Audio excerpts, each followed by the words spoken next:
Members, we are now live. Thank you. Madam Clerk, will you please read the roll call? Through the chair, roll call has been taken. Oh, it's Mr. Deputy Clerk. Thank you. Just an update for members of the committee. As we all are aware, of course, all motions must be moved and seconded. Each speaking opportunity for the members is 3 minutes. There's, of course, no limit on the number of opportunities that any member may have on any specific question. Members of the committee, are there any declarations of pecuniary interest or on anything on items on agenda tonight? I see none. Thank you.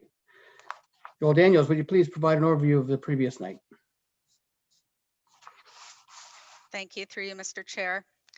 We're starting tonight with a 2021 operating budget of $167,897,565. That's a budget impact after assessment growth of 2.64%. An average residential tax impact of 3.22% or $105.53.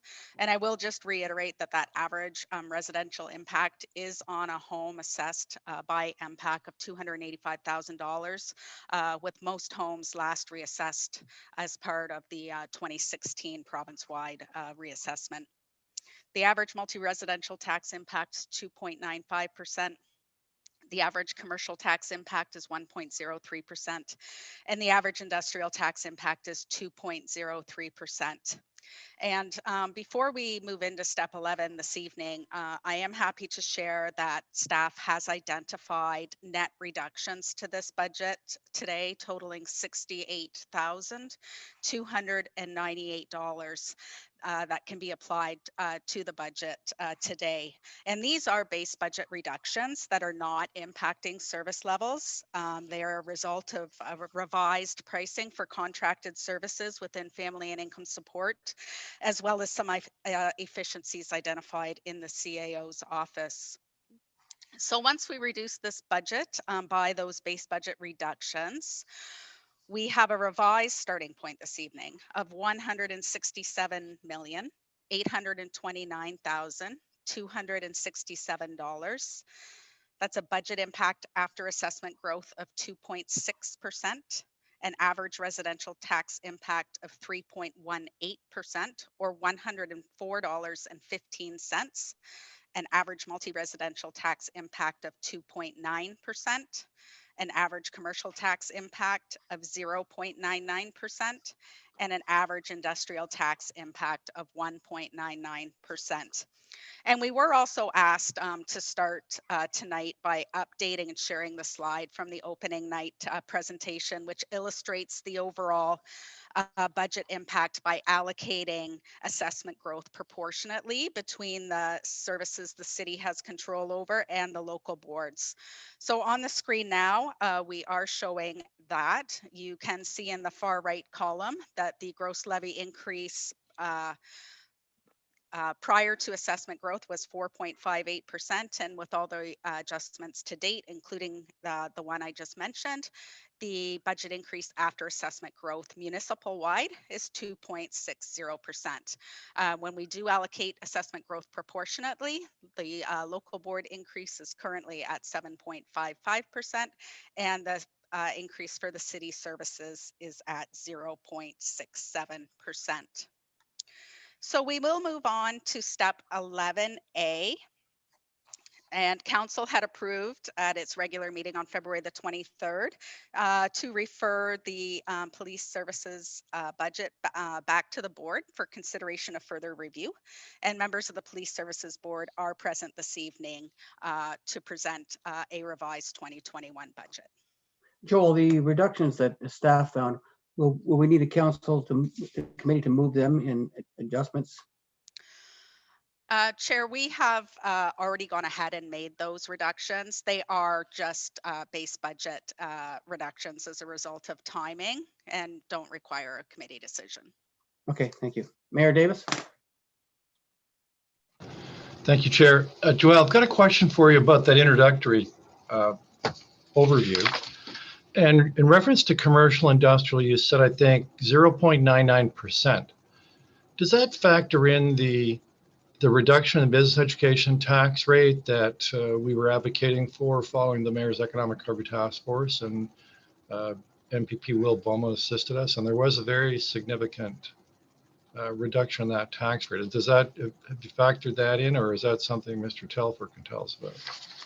Yeah, through you, Mr. Chair. So the numbers that I have provided here, which was commercial average of 0.99 and industrial of 1.99, that is just the city's portion of the taxes, but Pat can certainly speak to the overall reduction seen in the business education tax and how that will impact most of those properties in those classes.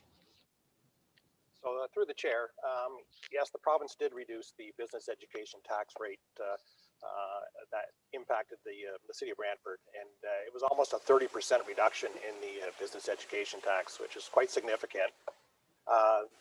The numbers for the business or the commercial and industrial classes, after you factor in that reduction, their annualized taxes are reduced by 10.6% for commercial and 8.23% for industrial.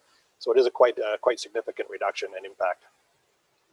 So, Mr. Telfer, when Joelle talks about the impact of the budget on generally average across the board 0.99% for commercial industrial, actually, we're probably going to be seeing a 9 or 8% overall property tax decrease. That's correct. If you average the two classes out, it'd be around 9% reduction on their total taxes, both municipal and education taxes. Right. Great. Thanks very much. Thank you. Moving on, Joel, to, I guess we have the Police Services Board, or police department, I guess, police, who's presenting, police chief, thank you. Please go ahead. I think it's Chair Littell, Chief Davis, and Deputy Chief Saunders. Yep. Good evening, Mr. Chair. Yes, we do have Chair Littell joining us on the call. You have myself and the deputy here this evening in our facility. We're back here. We took, as you're aware, this was sent back to the Police Services Board. The Budget Committee of the Police Services Board met with the deputy and myself. We then had a meeting on the 2nd of March where the board approved it, and we are here tonight. So I'll turn it over to the deputy with the presentation, and then we'll field any questions. Thank you. Very brief PowerPoint today just to highlight the changes that have been made. If I could have the next slide, please. When we came to council at the last meeting, we were proposing a budget increase of 10.63%, just over 3.8 million, which brought our overall budget to just over $39.6 million. Can I have the next slide, please? As the chief had mentioned, we met with the board subcommittee and then the board on 2 occasions. And as a result, we've identified a savings of $632,000. This lowers our overall budget increase, proposed budget increase to 8.87%, just over $3.1 million, which now puts the budget at just over $39 million. Next slide, please. So those savings were identified in 2 areas. The first being from our operating budget, where we were able to reduce the overall budget by just over $88,000.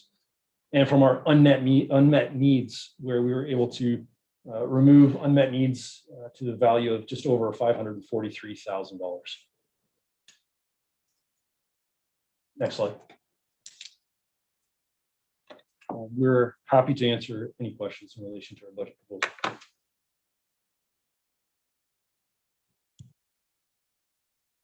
Thank you, and I do have some questions. Mayor Davis. Thank you, Mr. Chair. Not sure who this should go to. It could be the chief or the deputy, but I want to focus on what's still in this increase, and we still have the addition of 10 to the what we call the sworn complement, which was the sworn officers. Is that correct? Yes, through the chair, that is correct. Right. And what has been taken out, I think, kind of temporarily, is the special constables. What's your vision on that, Chief? Because we had quite a discussion about that at the Police Service Board. It's not being eliminated, but the timing is different now.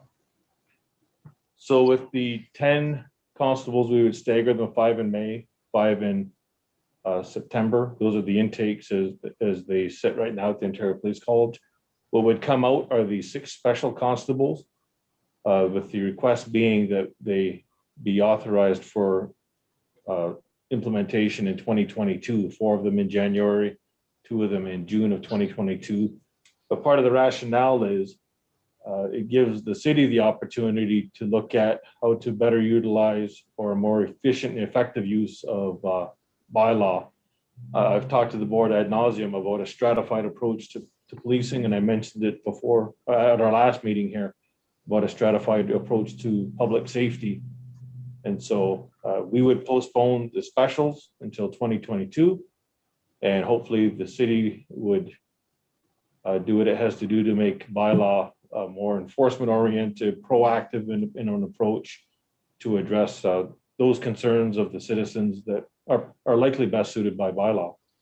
So am I fair to say, and if I'm just putting words in your mouth, you tell me, but because I was there and we had that discussion, but I think your vision, is it not, you need the time, or you like to see the time. So we have a really properly integrated, as you call it, stratified security or policing, integrating with Laurier, with the downtown private security option of the city, whatever that morphs and evolves into, combined with the activities of police services and also by law enforcement. You see it as being almost like a team approach, and then a much more effective presence, not only downtown, but throughout the city.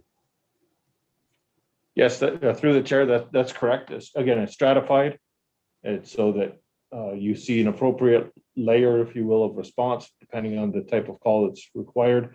A lot of the issues we're facing in the downtown, Eagle Place, East Ward, we've had this discussion, do not require a full-fledged police officer.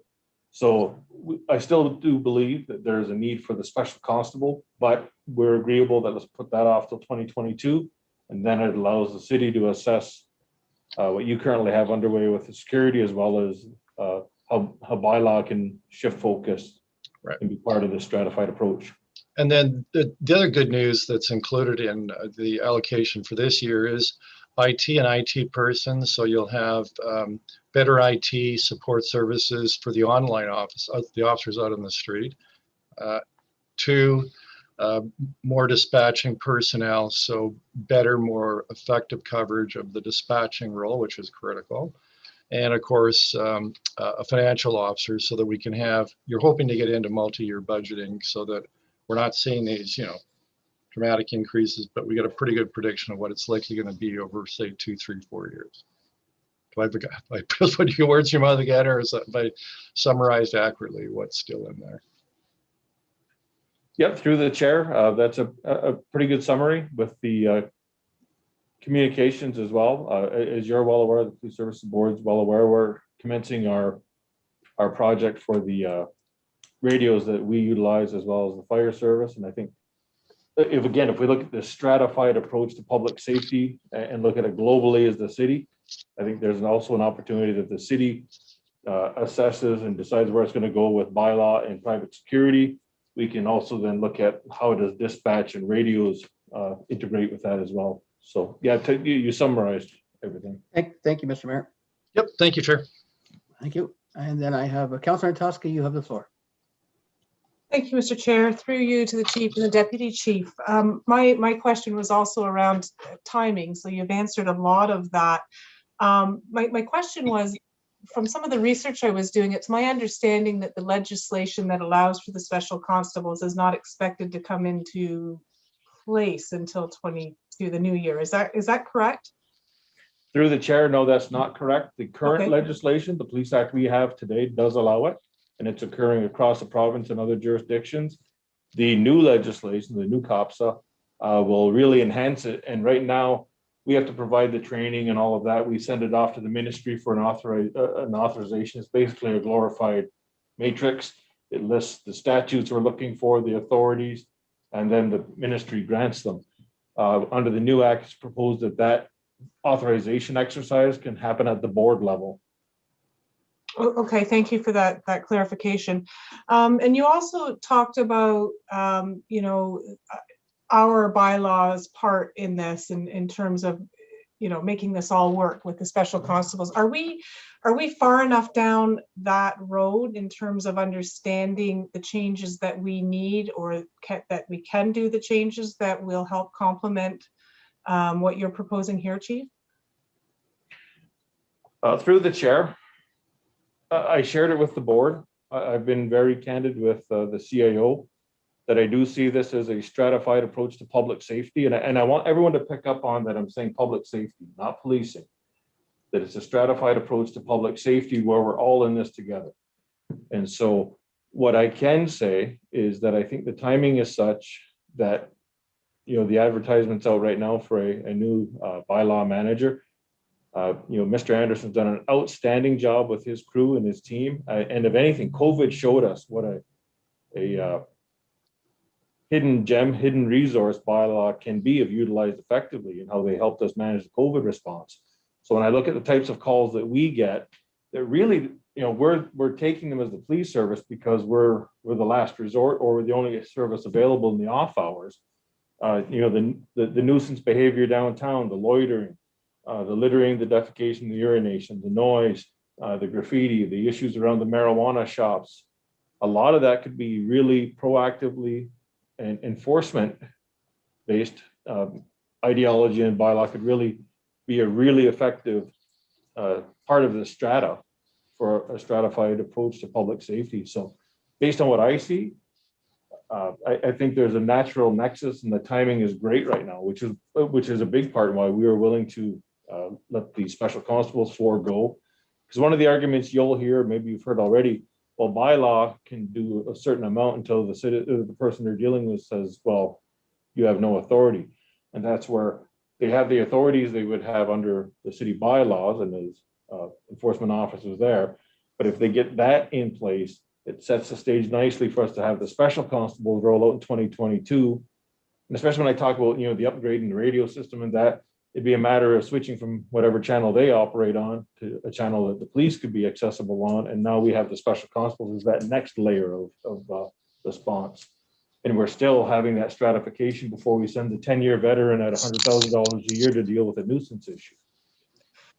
So thank you. So Chief, I'm not disagreeing with the thought process and the strategy here. I guess what I'm just wondering is from the city side, from the bylaw, are we on the same page? Are we far enough down that road? Because I heard you talk about proactive when typically we've been reactive. So that's for a further conversation. I hope that we're far enough down the road on our side that this can be moving forward in tandem for it to make sense. So thank you. Thank you, Councillor Antosky. Councillor Sless, sir, you have the floor. Thank you, Mr. Chair. Chief, can you give the community assurance that the delay in the special constables is not compromising public safety in the city? We're dealing in hypotheticals here. So we're talking about a resource that we have not yet rolled out. So I have no comparison. What I can say is that, again, I hate to harp on this, but a stratified approach to public safety, this allows the city to take a really good look at bylaw. And as Councilor Antosky pointed out, the approach has traditionally not been proactive and enforcement oriented. So is now the time to shift that, assess the private security pilot that's going on, and then in 2022, then we can implement our layer as special constables, be the intermediary between the regular constable and bylaw. So I don't want to answer the question based on hypotheticals. I can tell you that the additional 10 regular officers gets our operating strength and our authorized strength a little bit closer to being in alignment. Okay, I think if I could paraphrase what you're saying is this pause in the hiring actually gives everybody involved the opportunity to prepare for the launch of this stratification that you keep referring to, that perhaps we can do it in a better way than if we rush in and just start doing it. And maybe we haven't reviewed everything as in-depth as maybe we should have, that when we launch, we know everybody is on the same page, knowing exactly what their role and what they're doing. Is that a fair statement? Through the chair, that is absolutely a fair statement. I think we have a golden opportunity right now that everybody, the city, the police services board, everybody, that we agree that we don't need the 10-year veteran, $100,000 a year police officer to deal with everything. And so then we get it right. We look at what the city is experimenting with private security. We look at how bylaw can have a new orientation, and then begin the stratification and do it properly. Build it from the ground up, if you will. Zero the odometer. Okay, I think everybody involved is on the same page, and the goal is a common goal, and that's to make our community safe and for people to feel assured when they go anywhere that they're doing that in a safe way, and their safety is not being compromised by anything. So having said that, Chief, I would just like to thank the board chair, the board, and yourselves for taking this back and having a second sober thought and a sober look at it and going through. It's appreciated. It's a tough year for everybody with COVID. People are struggling. They're trying to pay their bills. And I think your compromise here, I think will go a long way in helping ease people through the bad, I guess, era that we're in right now that hopefully we're out of very shortly, and we can get back on our feet, and we can start maybe funding things the way that they could or should be. And I think the community would appreciate what you've done as far as lightening that burden for them this year in a very trying year. So from myself, and I'm sure others, but thanks very much for all you've done. Appreciate it. Thank you, Councillor Sless. Councillor Vanderstel. Thank you, Chair Carpenter. I'd like to echo Councillor Sless's words. This is a good piece of work. I like to see creativity and a response to the actual data that we're seeing. And if we don't have the data, efforts to gather the data. Now, when we refer back to the mayor's comments about disruptive crime and the stratification of crime, as we set up this stratification to deal with, my concern is about the communication structures and protocols between the different levels in that stratification. Chief Davis, could you, you talked about being on the same channel. What is the current communications protocol between the bylaw security city forces and your forces now? How does that communication structure work, and how are we complementing each other's efforts? Through the chair, as it exists today, it's typically through cell phone. Outside of the dynamics COVID presented, it would typically, after hours, after normal business hours, we became the default. So it would go to bylaw, where it would wait, but if it was a citizen that was adamant they wanted a response, and then they may decide to call the police. So again, this just came up through the natural discussion of our need to replace our radio system, that if we're really looking at a stratified response, why don't we build, when we RFP it, consider that bylaw is part of the stratification. They wouldn't be on the same channels as police, because we have thresholds for security.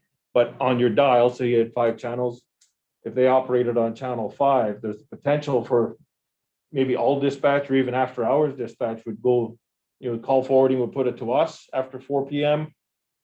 If bylaw shifted to 16 or 18-hour coverage based on whatever the data shows, we would then have real-time dispatch. And when they wind up in those situations, whether it be during regular business hours or after hours, where the person they're dealing with becomes difficult to deal with, agitated, or they're clearly gone outside of the realm of bylaw, it would be a matter of switching, or calling our officers so we could get on a common channel, communicate and respond as required.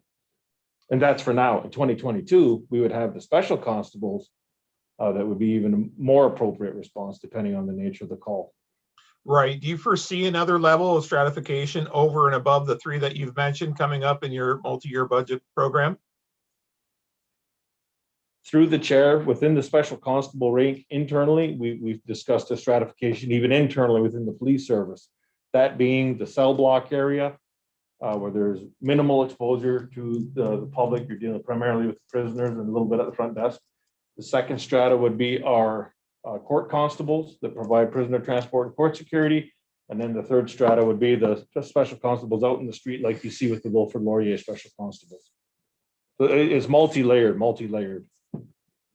Okay, thank you very much, Chief and Deputy, and to the board as well. Like I said, this is a creative effort to solve a multi-layered problem. Much appreciated. Thank you. Thank you, Councilor Vanderstilt. Councilor Martin, you have the floor, sir. Thank you, Mr. Chairman. I'd just like to remind council that the reason why we went with the security guards downtown is we had pushback from the police union about special constables. And we'd have special constables in the downtown now if there hadn't been pushback from the association. So the whole security program was a result of reluctance on the union to go forward with this. And I'd just like to thank the deputy because I had some ideas on how to reduce this budget, and he found some other savings in the budget as well. So it's a little more than what I was looking for, and I'm happy this is going to go forward. And I think the special constable program, if we can get it started next year, will be a wonderful asset for the police department. Thank you. Thank you, Councilor Martin. Councilor Utley, you have the floor, sir. Thank you, Mr. Chair. Through you to Chief Davis and Deputy Chief Saunders and Chair Littell. And thank you for revisiting the budget and all you do in our community. Can you tell me is the Citizens on Patrol program still active, or has it been shelved through COVID? And that question came to me through your word stratification of law enforcement. Through the chair, thank you for asking, because that was two elements that I forgot to mention. Is we also have the auxiliary and the Citizens on Patrol as part of that stratification. The auxiliary has resumed training, the Citizens on Patrol, I've gone blank. Do you remember what the update was last week? I have to turn this over to the deputy. We had an update last. I know the auxiliary. Yeah, thank you. So our training section has been updating the training for auxiliary and Citizens on Patrol, but we're very cautious when we roll out the Citizens on Patrol to make sure that we're following proper protocol. But they are at the point where they are ready to resume their activities. Thank you very much. And do you ever go out to neighborhood associations and you know, through your special constables to connect with the community?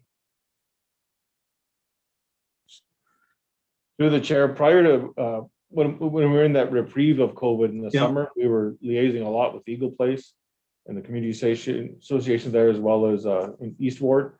Obviously, that was hampered when we went back into the red and then ultimately the lockdown. So we're chomping at the bit so that when we can get back to some normalcy here, that we can re-engage again. Thank you all very much. Great job. Thank you, Mr. Chair. Thank you, Councilor Utley. And the first time speaker is Councilor McCurry. You have the floor. Chair, thank you. Welcome, guys. Thanks for coming back tonight. Thanks for peeling 4% off your budget. If we keep sending it back, can you take 4% off every time we ask? I don't think we'd be able to do that. Sorry. I thought that'd be the answer. Do you know what the annualized 2022 cost will be of the changes we make this year? I do. For all of the positions total, the annualizations would be just over $500,000. And the reason for that is 5 of the sworn constables, we moved them to September from May. So there's a larger portion there. So that's the total annualization. And the phase 2 would be, what would the addition for phase 2 be in that year as well? Sorry, I'm not sure what you mean, sir. The introduction of the items that you've stripped out of this year's budget. And that'll be coming in 2022, right? Yeah, it's if you give me 1 second, I can give you an estimate. I wouldn't be able to give you the exact number because they wouldn't be hired as of yet.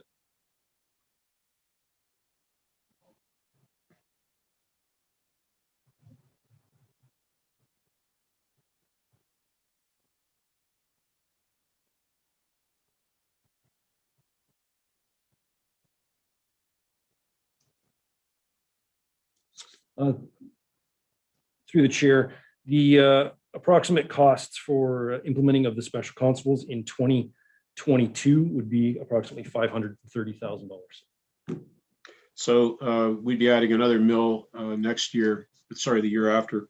Tentatively, that's before yes. your annualized pay increases and so on. That's correct, sir. Yeah, okay, thank you. Now, if I recall correctly, the department received a report from a consultant maybe as much as 2 years ago that indicated a number of efficiencies and work plan improvements. Could you state how far you are through working through that plan? Yes, so we've had to pause moving forward on a lot of those recommendations simply because with COVID, we weren't able to implement many of them. I can tell you that in the budget that you see before you, the chief financial officer is one of the recommendations that came as a result of the service delivery review, as well as the chief's plan for a new service delivery model is also laid out in the service delivery review. It doesn't speak to exact details, but it says that we should design a new manner in which we provide policing to the community, such as what the chief has spoke of with special constables. So you have one senior officer assigned to the implementation of those recommendations. Does that officer return to active policing if you're not working on the plan? That's correct. As of today, he's been reassigned to supervisory detail. Okay. I can tell you that as a result of the work of that officer, and Staff Sergeant Keith Toller has done a fantastic job with it, was also able to identify efficiencies in this budget of over $150,000. Yeah, excellent. Fire has a master plan. Do you have a master plan? We create a 3-year business plan every 3 years with input from the Police Services Board and consultation with the community. Okay. I know you had indicated that you wanted to make some improvements in terms of your communications and dispatch system. Could you just give a brief overview of what those improvements would be and when that would happen? So the first is the capital project in regards to our radio system. It's nearing end of life. And so we'll be going through the process of procuring a new radio system that also allows for interoperability with fire and other agencies within the community. In the event that we have another incident, such as in 2018 with the flood, we can ensure that the entire response can operate on one radio frequency. No, currently, does your dispatcher assign a call to a specific officer closest to the location? Ultimately, the dispatcher has control over which officer they send where. It would probably all depend on the type of call and the severity and the location of the officer. There would be times, yes, that they would look at the GPS of the officer's cruiser and dispatch the closest officer, but that would not be in every case. Yeah, I recall you mentioned a couple of times this evening about the preservation of the skill set of a 10-year veteran not being appropriate to some minor, well, what we would consider minor calls, but certainly not what the victim would consider a minor call. Does that factor into how these calls are handled? Are you referring to presently, sir, or in the future plan? As is, yeah. Yeah, as is now, we have specialized officers. So for example, we have emergency response team members that are out on patrol each night. So dispatch is aware of their specific skill set and would send those officers to those type of calls. As well as we have our mobile crisis rapid response team, which specialize in mental health calls. So a dispatcher would send those officers to the mental health calls as opposed to just whatever officer was available. Great. Yeah, thank you very much. Thank you, Councilor McCurry. Councilor Wall, first time speaker. Thank you, Chair Carpenter. So I'm going to try to keep my comments brief. I'm tremendously thankful for our police services and for all of you guys and gals and other for out there protecting our streets, doing everything you can to make our community as safe as it can be. Thank you for taking another look at the budget and for the budget reductions that you have found. I want to just state clearly that I am a huge advocate and supporter of what you guys are doing. And I know that as we continue to go through this, and even up until we deliberate the budget next year, that you know that we are here to support you and to help you. And I just want to extend, not speaking on behalf of Eagle Place East Ward and Echo Places, East Ward, Downtown, and Eagle Places neighborhood associations, but I hope that we can continue the conversations because being at those meetings recently, they just want to know that when they call, you guys will be there in a timely fashion. And, you know, there are some serious issues we are dealing with in Ward 5, and as much resources as you can dedicate to the area along with the rest of the city. So thank you. And I hope that this is just the continuation of the conversation. Thank you, Councillor Wall. Councillor Antosky, the floor is yours.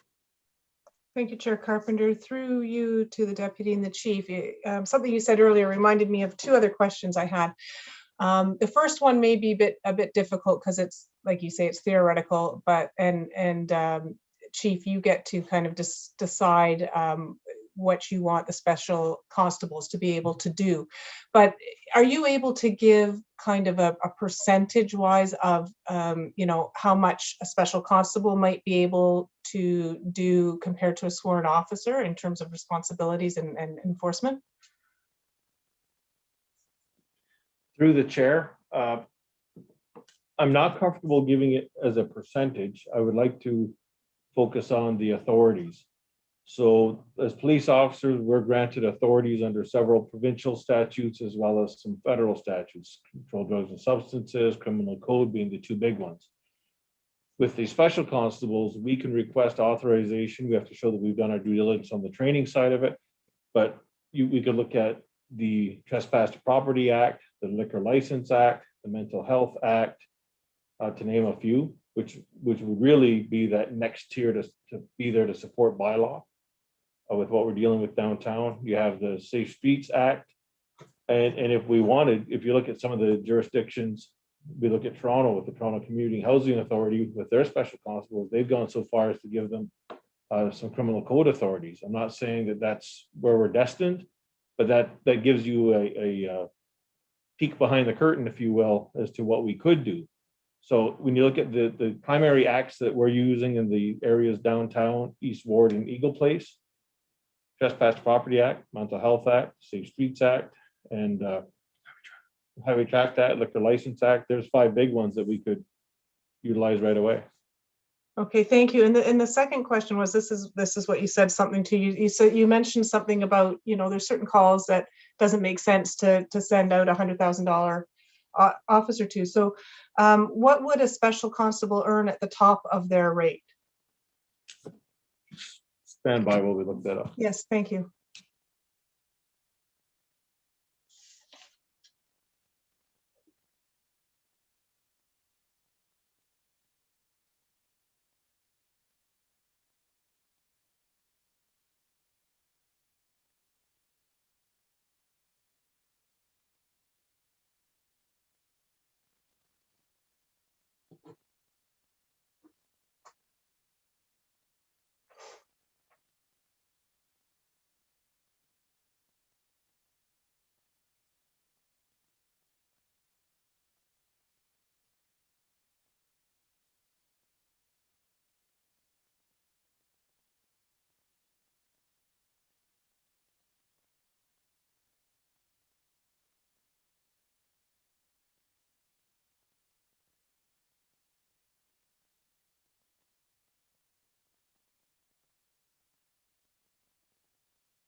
Through the chair, I apologize for the wait there. Approximately $86,000 a year at the top end of the special constable, compared to 129, and talking total compensation, not just salary, for a sworn constable first class. So sorry, the number you gave for the first class sworn is the top end or the bottom end of theirs? Sorry, actually, I need to correct that. Top end for a special constable, which is total compensation, salary and benefits, is $95,000 a year approximately. Thank you. And for a first class constable, it's approximately $130,000. Okay, and how much for a fourth class constable that would have all the sworn responsibilities? A fourth class constable, $87,000. Okay, so it is possible, sorry, I didn't expect that number. So it's possible to have a sworn officer earning less than a special constable, and the special constable has less authority. Through the chair, that only lasts for a year. Okay. In policing, they naturally progress every year to the next class. So within 4 years, you've gone through that continuum to the top end. Whereas the special constable, they top out at the With the Constables. 95. Okay, all right. Thank you very much. I appreciate it. Thanks for all the work, guys. Thank you, Councilor Towski. Mayor Davis, you have the floor. Thank you, Chair Carpenter. So previously I was putting words into the chief's mouth, and now I'm going to say my own words and an element of praise for the chief, because, and also Councillor Martin, who would very much assist in the process. He was in charge of our budget committee at the board and responsible for taking that second look. And thank you to Councillor Martin for doing that. So, but I'd say this, that, you know, there was a delay in looking at the special constables for a couple of different reasons. Some of it is what I call institutional resistance. And, you know, the policing service, they do a lot of great things, but they are a bit of a command control structure, not quite like the Army, but there's an element of that. And because of that, you know, bringing really innovative change can be a challenge in a policing organization, just by virtue of the way those organizations are set up. And, you know, we've lucky that we recruited and we have in place a chief and a deputy chief that are really looking at making change, and definitely not change for the sake of change, but change that's going to give us more effective policing, this transitional teamwork, and not just police services, also by law enforcement, Laurier security, our own private security team, whatever that morphs into. And I have no doubt that the end result of waiting probably another 6-7 months is going to give us a model I'm hoping will be, you know, the pride of our city, and probably, hopefully, something other communities will model. The end result, as I said, being, you know, a more secure, safe community, and doing so in a really innovative way. And another thing that, another aspect to the chief didn't talk about is that it also gives, you know, as you're recruiting for a sworn, you get a chance to, you can recruit from the lower level, so to speak, kind of like the junior A hockey level, and you're going to the NHL. And it gives a really good chance for the service to see young prospects on the job doing policing, albeit as a special constable or private security, and seeing how they fit into what is being done here and the team here. And the end result is, I have no doubt 5 years from now, when the full impact is felt, you know, we're going to have just a much better policing, bylaw, and security presence in our city. I'm very confident of that. But it takes time to build that. And you're going to make missteps here and there. You're going to try experiments. You're going to adjust, review. But like I said, this is really a win-win all around. And again, thanks to the chief and deputy chief for the fortitude and seeing this through. It's a difficult process. And also, my congratulations to the Police Services Board for supporting the process. Thank you, Mayor Davis. Councilor Martin, you now have the floor. Thank you. I'd just like to correct one thing the mayor said. He said I chaired the budget subcommittee. That's not true. I was vice chair. Member Tammy Bonner was chair of the budget subcommittee, and I just want to give her credit for the good work that she did, and all the good work that the deputy did in finding other savings in the budget. Thank you. Thank you. I just want to ask a few questions, Chief, if I might. What's near and dear to me is the elder abuse prevention. So you're involved with victim services, of course, and with elder abuse prevention. Do you have someone that's going to be dedicated to dealing with those kinds of crimes from elder abuse?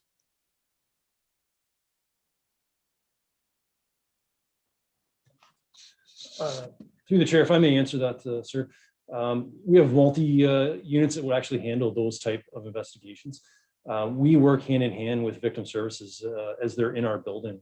They have office space here, so we work with them on a daily basis. But there's two, or actually 3 units that work specifically in regards to elder abuse. And that's our major crime, our fraud unit, and our CASA unit. And they are more of a reactive response to elder abuse. And then our community services section, which is headed up by Sergeant Amber Jackson, is involved in the community in relation to education for the most vulnerable people in the community. Okay, great. If you could connect someone to the elder abuse committee so that we would have that. Absolutely, we'd be happy to. We could connect, that would be great. And the other question that comes up from constituents all the time is, you know, we could have more police, but if the judicial system keeps releasing, catch and release, allows everybody that we arrest to walk free, what good is it, for us to have more policing and arresting those individuals who are just going right back out the next day and doing the same thing? Like, how are we going to see a reduction in crime?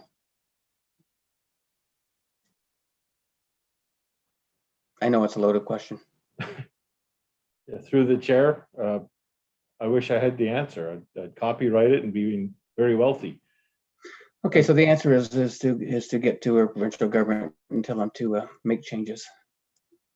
We're all meeting. We're having our Zoom meetings. We're moving on with city business. There's no reason why the courts couldn't do the same. Okay, thank you, Chief. Thank you, Deputy Saunders, and Chair Littell. Thank you for the work that you're doing. Oh, and by the way, I think it's happy birthday tomorrow, Councillor or Chief or Chair Littell. Sorry, no, I snuck that in there. Do you have anything else to add to your presentation at all, Chair Littell? Thank you, Chair Carpenter, and greetings, Mayor and members of council. I think the key thing that the board is always trying to do, and the mayor's alluded to it, as has Councillor Martin, that we're trying to keep this city safe. And that's the big thing that's happening with this board. And we thank the chief and the deputy chief for the good work they're doing. And I thank the board members that work with me for the work that they do as well. Thank you.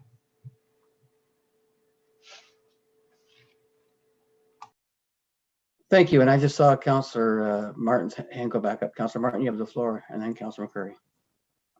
Thank you, Mr. Chairman. I share your concern about our catch and release legal system. That's one of the reasons why I support the asset forfeiture officer that's included in this budget.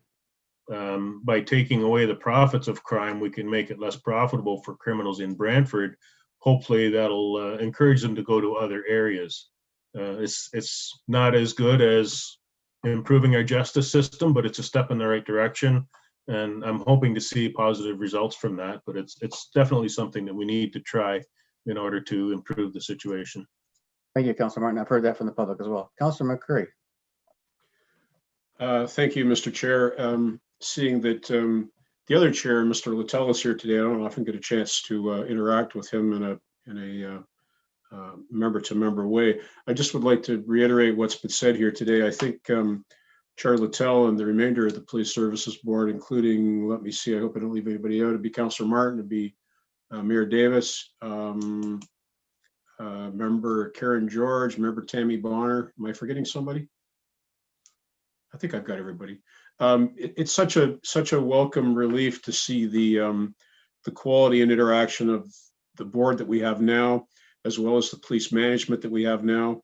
I know we all have a bit of sticker shock over what's come before us, but I do want to point out that even though it's a bitter fiscal pill to swallow, it's going to put us in good stead to deal with some of these issues that we've got before us. And I'm pleased to see that the police service has turned a corner.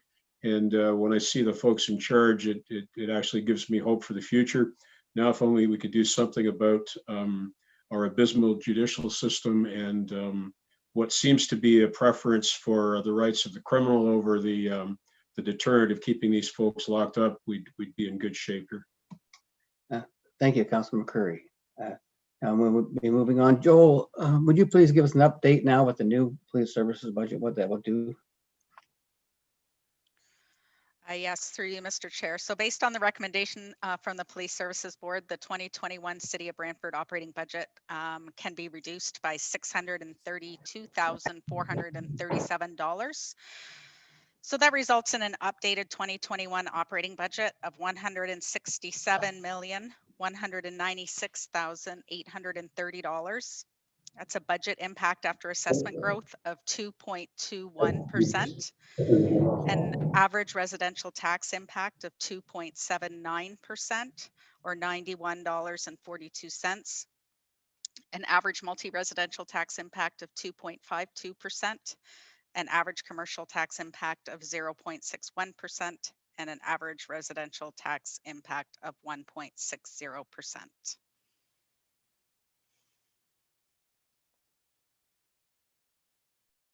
The last one was you said at residential, you mean industrial, didn't you?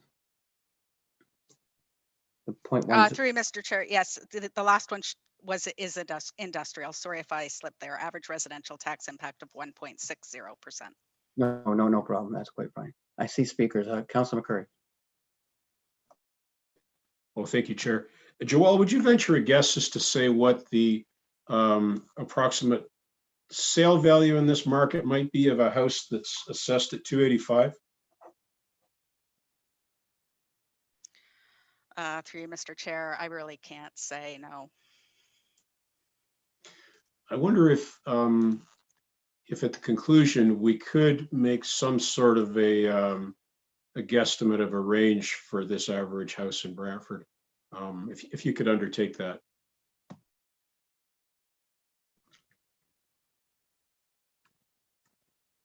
Okay. Well, I may be able to. My house and your house, Councilor McCurry, are assessed at that amount of number, but we know we could sell it for between 600,000 and 700,000. But that is still based on the assessment value, not the selling value. Thank you, Chair. Thank you, Councilor Weaver. Thank you, Mr. Chair. A question for Joelle. Did the Finance Committee set a target for this year's budget committee to try to hit? Through you, Mr. Chair, yes, there was a target set of 2.5% for budget increase with options to be identified to get to 2.25 and 2, I believe. Okay, thank you. Thank you, Councilor Weaver. Mayor Davis. Thank you, Chair. Joelle, do we also have some good news from another outside agency, the John Noble Home, or is that we? Yeah, that's next on the list, and the chair will do that. Thank you. Okay, seeing no other speakers, Joel, can we move on to 11.B, which is exactly where the mayor was heading? Through you, Mr. Chair, yes, we can. So city staff have been advised by staff at the John Noble Home that they have prepared a report for the John Noble Home Committee of Management meeting that will be happening this Wednesday on March the 10th. As part of that staff report, there is a recommendation to reduce the municipal contribution to the home's overall operating budget for 2021. Which would result in a reduction to the city's portion of the home's budget of $162,980. And that would reduce the budget increase for the city's portion of the John Noble Home budget from 11.52% down to 2.25%. So there is an opportunity now for the committee to consider that.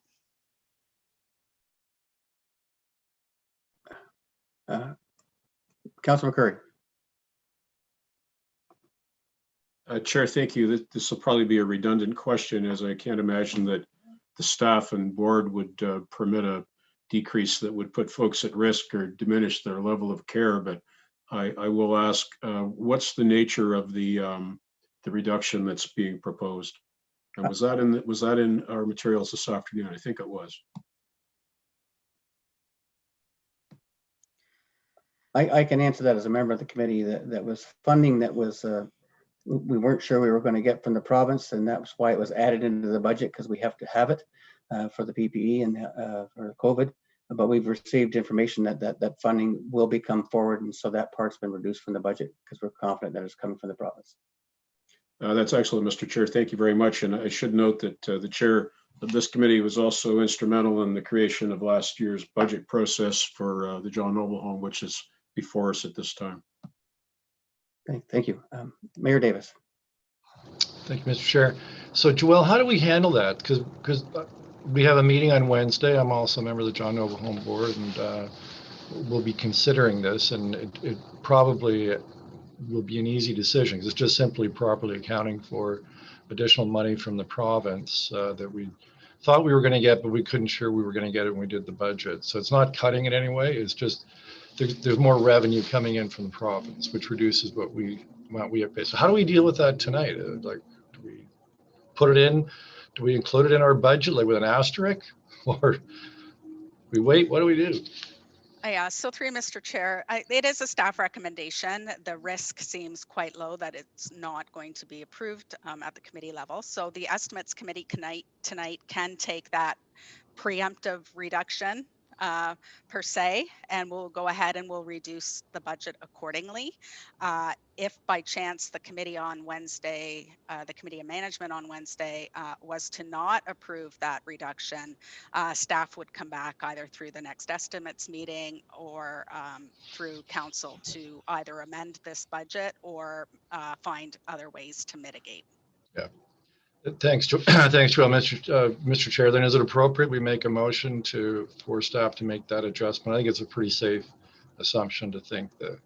Well, the adjustments being made by, by John Nobleholm, it's the same adjustment being made by the police services. We're not bringing resolutions on either one of those.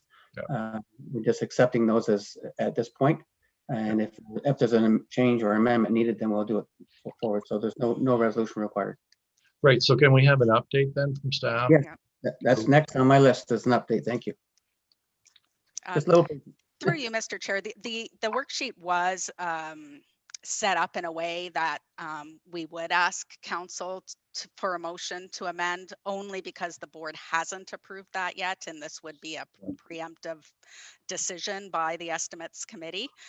So we have asked for a motion on this one. Okay, I see. Moved by the mayor, seconded by Council Weaver. All those, I'll call the question.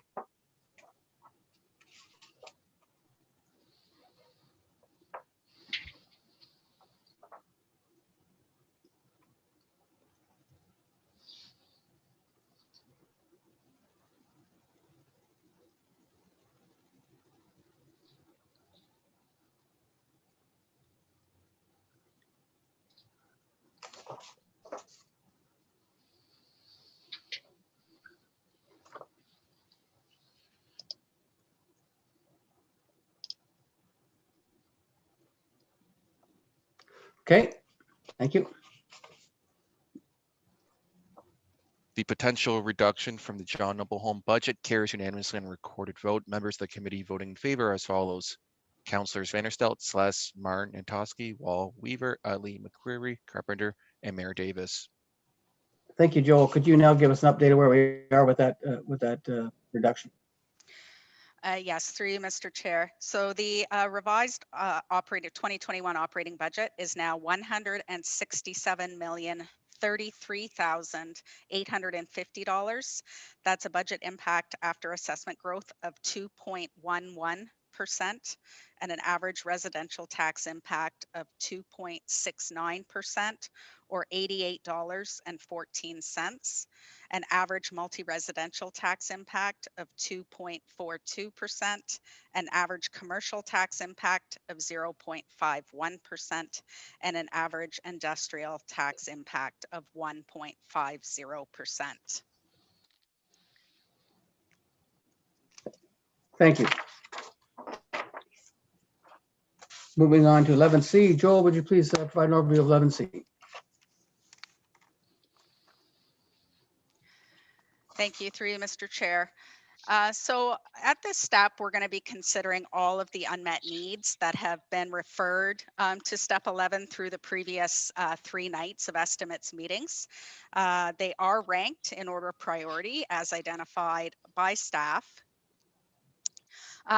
With respect to 11C1 and 11C2, these items were referred to this meeting. However, since that time, staff has been made aware that its application for provincial funding under the Audit and Accountability Fund Phase 2 has been successful. So the funding received under the Audit and Accountability Fund will be utilized to offset the costs of external consulting services necessary to undertake the work for these 2 needs. So 11C1 and 11C2, the committee no longer needs to make a decision on those. And I think I maybe would like to just show before we get into consideration of the remaining unmet needs, just an updated slide of where we're at that breaks that municipal budget increase down into local boards in the city, because we have had a number of changes this evening. Well, I want to make sure there's no questions on those 2 items. Oh, sure. So, and I have hands up, so I'm Councilor McCurry. Mr. Chair, sorry, I don't have a question. I'd like to suggest that we call the question now, this being the best we will do, but I'll defer to your timing as to when you think that might be appropriate, Mr. Chair. I'll be sure to come back to you first. Mayor Davis. Thank you again, Chair Carpenter. This is another kind of overview type question, and I kind of struggle with it to understand it. I know we talked about it previously, but I'm hoping staff can clarify it for me. And it has to do with, we received 2 recent announcements from the province. One was on transit funding, and there's like about 3 different phases to it, and some's in the past, some's now, some's in the future. I mean, I'm not complaining. It was very well received and much appreciated. And then there was a Safe Restart 2, and that was announced last week. I'm not clear, how does that impact on this budget? And what options do we have with it? So through you, Mr. Chair, yes, so we did receive an announcement last week of Safe Restart municipal dollars in addition to what was previously proposed. The amount is about $1.26 million in additional funding. I would just say that, the impacts of COVID on this 2021 budget, staff has proposed a plan to fully mitigate those. So the budget that is before the committee currently is what it costs to provide base level services.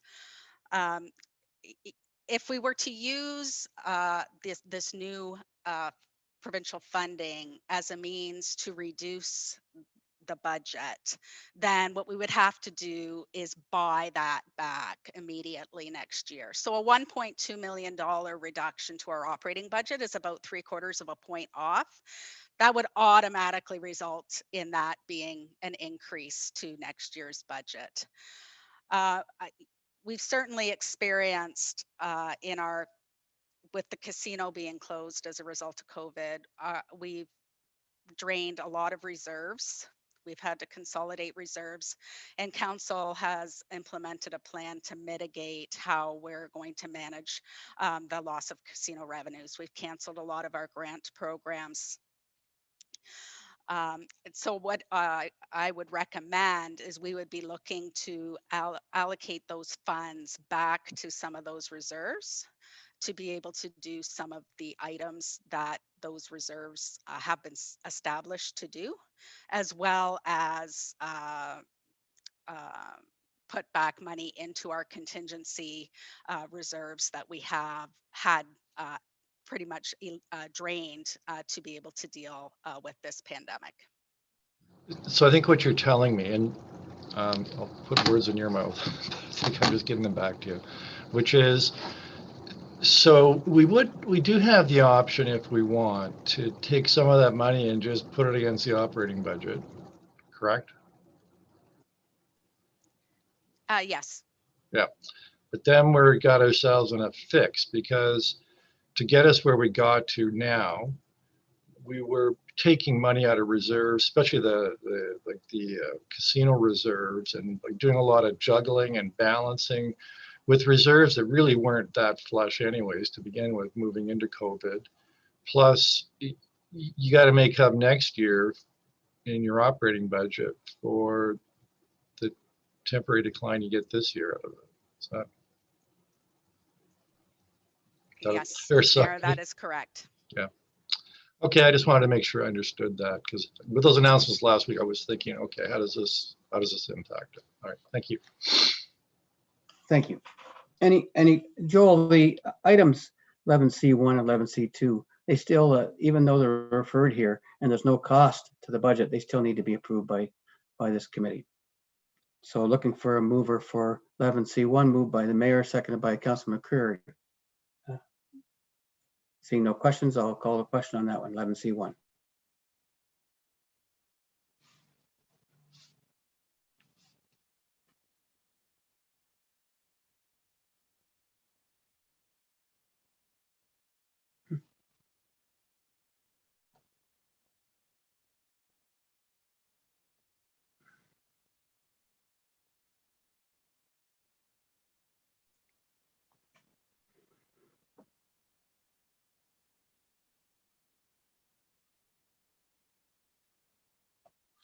The approval of items 11C1 and 11C2 carries on a recorded vote of 9-1. Members of the committee voting in favor are as follows: Councillors Sluss, Martin, and Toski, Wall, Weaver, Utley, McCreary, Carpenter, Mayor Davis. Those opposed, Councillor Vanderstel. Okay, I wasn't calling, I will allow that to be called together as long as there's no opposition from the committee members. I do not see any at this point. Okay, thank you. Moving on, now we're going to identify the one by one. I'm going to ask you, go through the next 10. Now these, if they're added together, I think if we vote for all these, we add 500,000 to the budget. Joel, is that correct?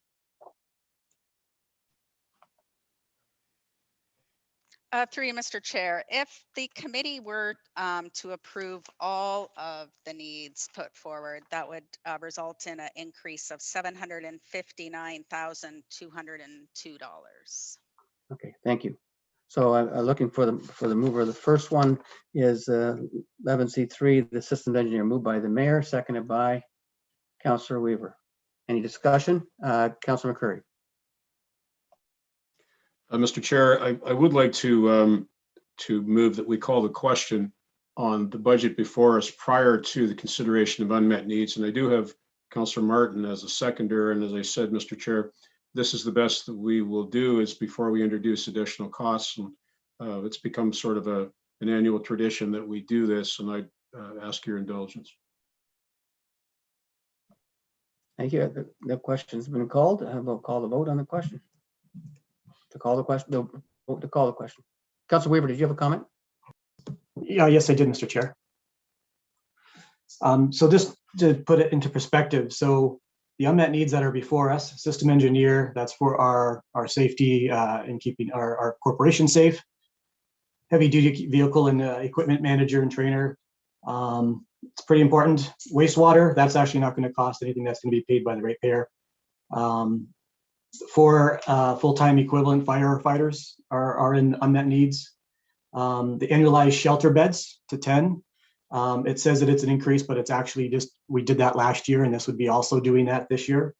A leasing coordinator, which would actually, during that conversation, we actually found that it would save us money if we actually had that position. And then there was some tree preservation and forestry, which I actually believe one of those was originally moved by the mover of calling the question. So I won't be supporting calling the question. I think there's a lot of good work that we still need to do in regards to the unmet needs. And I'm looking forward to having a fulsome discussion with everybody on those unmet needs if this doesn't pass. Thank you, Councillor Weaver. Mr. Clerk, would you please call the question on calling the question?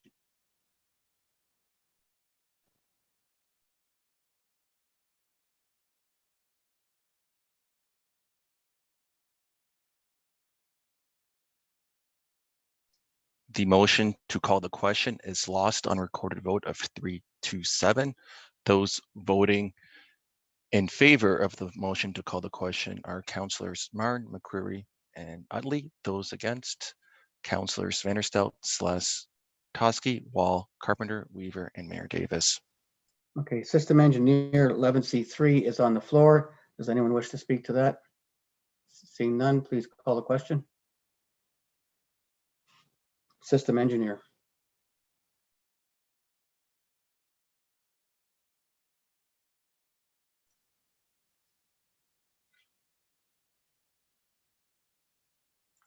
Item 11C3 carries on a recorded vote of 9-1. Members of the committee voting in favor as follows: Councillors Vanderstel, Sluss, Martin, and Toski, Wall, McCreary, Utley, Weaver, and Mayor Davis. Those opposed, Councillor Carpenter. Thank you. Now looking for heavy duty vehicle equipment driver trainer. Looking for a mover. Councillor Wall, seconded by Mayor Davis. Anyone wish to speak to this item? Seeing none, I'll call the question.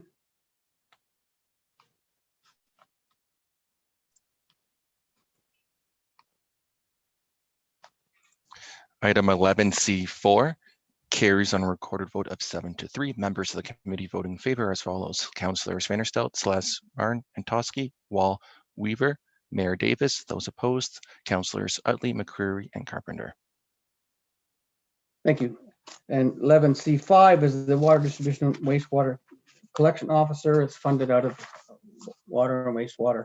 Is there a mover? Counselor Vanderstilt, and Mayor Davis. I don't see any speakers. I'm going to call the question.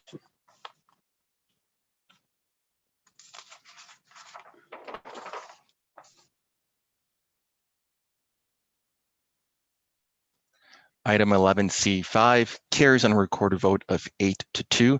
Members of the committee voting in favor as follows: Councillors Vanderstelt, Martin, and Toski, Wall, Carpenter, Weaver, Mayor Davis. Those opposed, Councillors Utley and McCreary. Thank you, Deputy Clerk. Water distribution wastewater collection officer for stormwater, and this is a cost of $59,000 and an increasing incremental cost of $38,000. Is there is there a mover? Councillor Toski and Councillor Vanderstilt, a seconder. Questions or comments? Councillor Martin, you have the floor. Thank you. I won't be voting for this one. I think these are duties that could be added to the previous position that was just hired. Thank you, Councillor Martin. Councillor Wall. Thank you, Chair Carpenter. I can ask staff questions, yeah? Yes, you can. Hi, Salvi. I want to agree with Councillor Martin on this, and I'm curious if you could comment. Is this something that we could get by with for this year, having a staff member handle? Through you, Mr. Chair. So the other position that council approved, it's paid out of the development fee, and that position we already see based on 2020 requests. There's more than one FTE equal workload requests from application requests and many other requests coming from the development community, and we are here to support the community, not to delay the development project. So that position is going to be spending time on the development approvals and connections.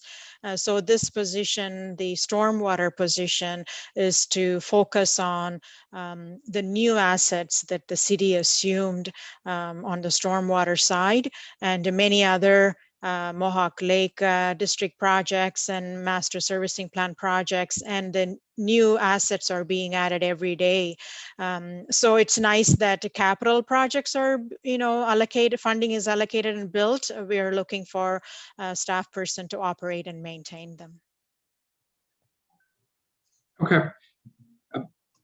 The second question that I have is, and I probably should have asked this earlier, but I'm asking it now because it's come to my attention now. It says specifically risk to public safety. So could you elaborate on that? Through you, Mr. Chair. So the stormwater system, if it is, for example, I can take an example of Tutela system that the city took over last November. And this is a new system the city is not familiar with. We need to do condition assessment to understand the condition of the assets and undertake any immediate repairs that are needed, and then put the rest of the assets on preventive maintenance program. So this would protect like from basement flooding and those kind of and the street flooding and those kind of situations. If we don't do that, then there is not only we're increasing the risk of flooding, and even during flooding we will not be able to respond effectively because we're not familiar or know the condition of the assets and the performance of the system. Is the position we are voting on specific to the risk of public safety, or is it the nature of the work that they're doing is what poses the risk? Like, my question I'm trying to ask is that if this were defeated, is then there a risk of public safety? Because if that's the case, then how could I not vote in support of it? Through you, Mr. Chair, our GM is going to speak about it, so I'll hold off. No, sorry, Salvi. Through the chair, that's exactly a Councillor Wall. We're putting these positions forward like the trainer in terms of public works representation of the unmet needs as a risk to the public. So if you have a flood on the street or flood in the basement, that's a risk to the general public. Like Salvi had said, if we don't know what the system is, and we have the other operators, the one that was previously approved, doing this off the side of their desk, and not have someone dedicated to our storm system, which we shouldn't really be paying for through the rates anyways, that is a risk to the public. I'm sorry, maybe I just don't get it. How is this an unmet need? That's what I'm trying to, like, how is this not just built into the budget? Why are we talking about it? So through the chair, this is the process that staff are following in terms of the estimates committee, that the unmet needs are separate from the base budget that's presented. Okay. Thank you, Councillor Wall. And I see no other speakers. I'm going to call the question.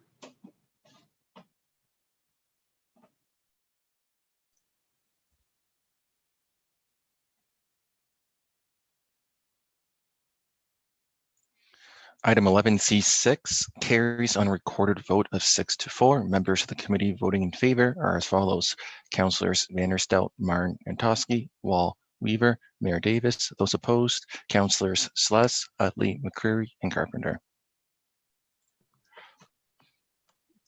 Mr. Chairman, excuse me, my vote registered the wrong way on that. I'm pretty sure I voted no on that one.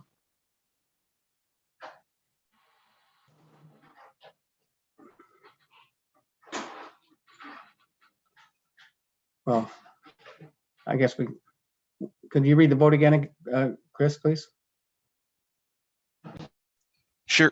Through the chair for item 11C6, those voting for, I have in the system through eScribe, Mayor Davis, Councillor Weaver, Councillor Vanderstel, Councillor Marn, Councillor Antosky, and Councillor Wall. I have those opposed as Councillor Carpenter, Councillor McCreary, Councillor Sless, and Councillor Utley.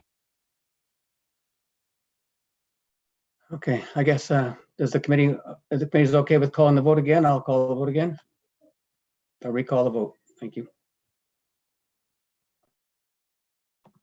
Thank you, Mr. Chairman.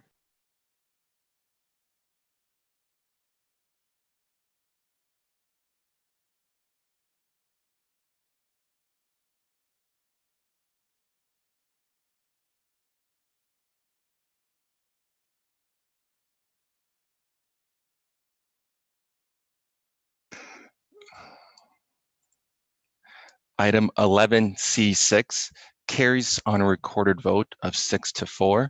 Members of the committee voting in favor are as follows: Councillors Vanderstel, Antosky, Wall, Carpenter, Weaver, and Mayor Davis. Those opposed, Councillors Sless, Marn, Utley, and McCreary.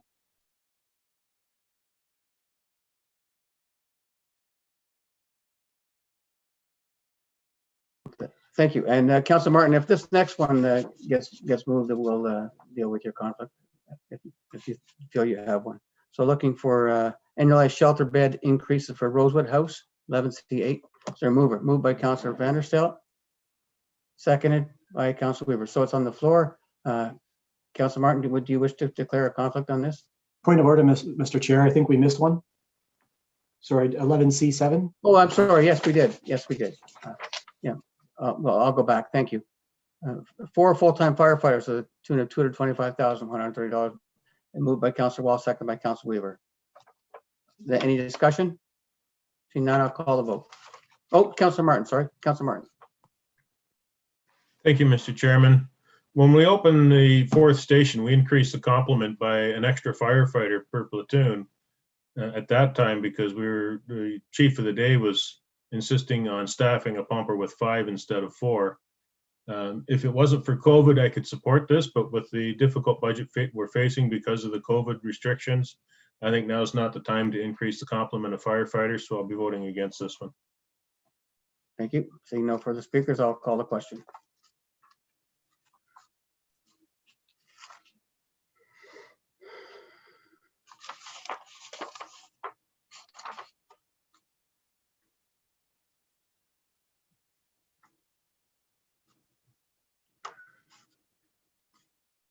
Through the chair, just waiting for Councillor Antosky to cast her vote.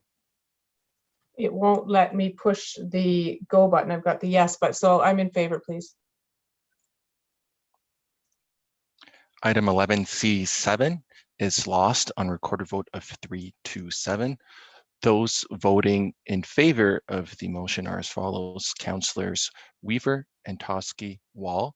Those opposed, Councillors Vanderstel, Sless, Marn, Carpenter, McCreary, Utley, and Mayor Davis. Thank you, Chris. And moving on to 11C8, annualized shelter bed, Rosewood House, moved by Councilor Weaver, seconded by Councilor Vanderstelt. I want to give Councilor Martin a chance to declare whether he wants a conflict of interest or not on this. Thank you, Mr. Chairman. Yes, I'd like to declare a conflict on this. There's a Okay. perceived conflict because I'm on the board of Rosewood House. I thought you would. I was only going to ask if it came forward as being moved. So it's on the floor. Speaking, anyone wish to speak to this item? Okay, I'll call the question.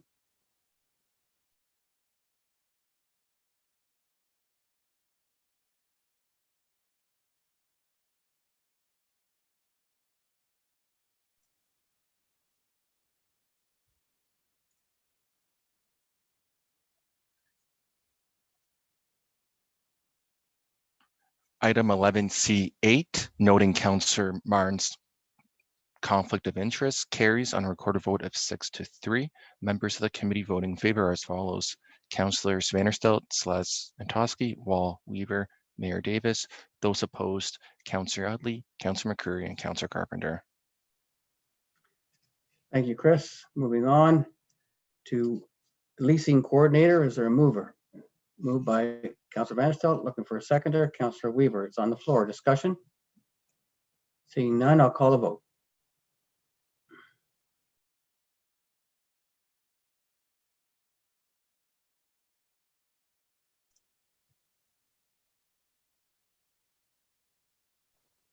Sorry, Deputy Clerk, I cannot vote again. It's showing up, but it won't let me vote. I'm opposed. Item 11C9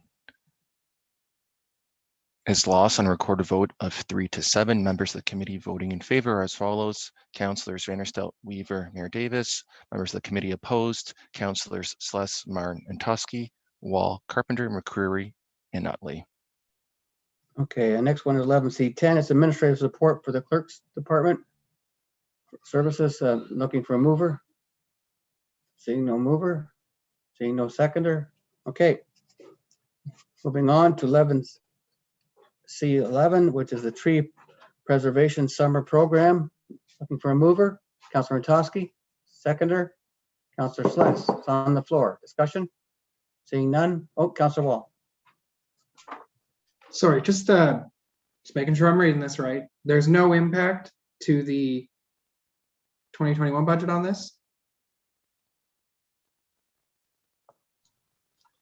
Through you, Mr. Chair, Brian Hughes, Director of Park Services. Yes, that's correct, Councillor.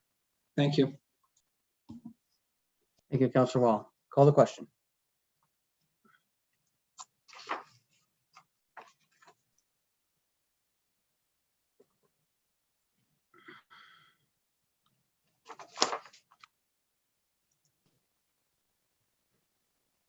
Deputy Clerk, I am in favor, please. Item 11C11 carries on a recorded vote of 6-4. Members of the committee voting in favor are as follows: Councillors Vanderstelt, Antosky, Wall, Weaver, McCreary. Those opposed, Councillors Martin, Utley, Carpenter, and Mayor Davis. And the final one on our list is 11C12, which is a Forestry 2 full-time position for Park Service. Moved by Councillor Tosky, seeking a seconder. Councillor Weaver, thank you. Seeing no comments. Any comments? No. Seeing none, I'll call the question.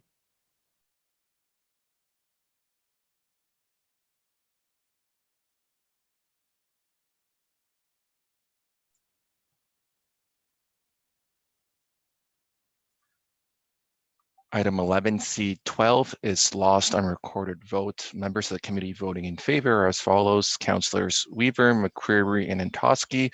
Members opposed, Councillors Vanderstelt, Martin, Wall, Carpenter, Utley, and Mayor Davis.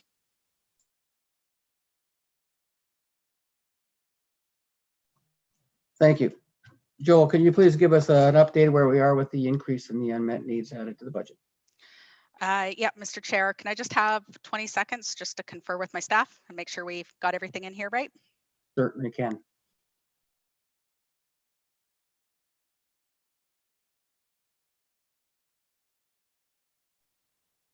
This would be a good time to thank the committee for all their work on this budget and for staff to all the work. After this, we'll be calling the question.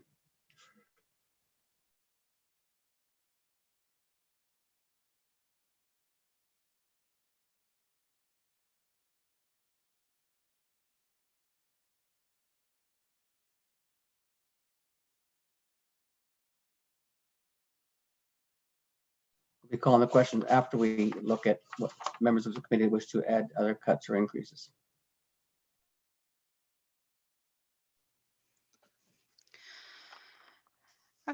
Through you, Mr. Chair, after the addition of the unmet needs that were approved, the 2021 operating budget is at $167,388,124. That's a budget impact after assessment growth of 2.33%, an average residential tax impact of 2.91%, or $95.27. An average multi-residential tax impact of 2.63%, an average commercial tax impact of 0.72%, and an average industrial tax impact of 1.72%. Thank you. Is there any members of the committee wish to add any increase or decrease to the operating budget? Councillor Weaver. Yes, Mr. Chair. I was wondering if we could get the number with our assessment added in, just for the city, not including the boards, please. Well, sure. Thank you. Yes, through you, Mr. Chair. I'm just gonna get the other. So the city portion of that increase with just the city's proportionate share illustrated is a 0.97% increase for the city. Thank you. Thank you. Councilor Vanderstelt, you're next on my list. Thank you, Chair Carpenter. Could you please tell me, sir, how you would like me to try to revisit leasing coordinator 11C9 in what context in which I would be able to ask staff questions of clarification? You're welcome to ask questions of clarifications on anything. You can go ahead and ask that now. Right now? Okay, thank you very much, Mr. Chair. Through you to who can bring a little bit more clarity to that position and what it entails and the ramifications of that position. If I understood from our previous deliberations on this position for this topic, there's a certain amount of business that sits perhaps not done, and I think there's a price tag associated with that that volume of work. Could we get a little bit more clarification on what those numbers look like, the what leasing opportunities we could pay attention to?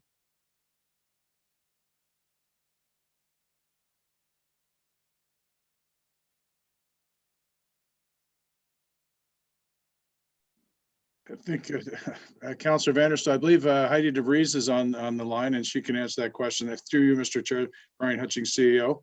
Heidi, are you there? Through the chair to the councillor, I apologize, councillor. Do you mind repeating the question?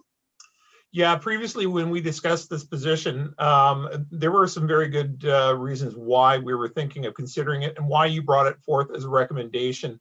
There's a number of leasing opportunities, I think, that are going unanswered or undone for whatever reason. I'd like an answer to what the cost benefit is of bringing this position in, and then a follow-up question afterwards. Thank you. Yes, absolutely. And through the committee, through Chair Carpenter to the committee, this was brought forward due to the increase in workload on our real estate manager. So originally, the leasing services throughout the city were not consolidated into one centralized area. And we've been attempting to bring them into legal and real estate services to provide better, more commercially prudent responses to our leases, including ensuring that they're up to date, not carried forward on a month to month, that they reflect market values, that we keep our eye on the market, that we're following up when tenants aren't paying.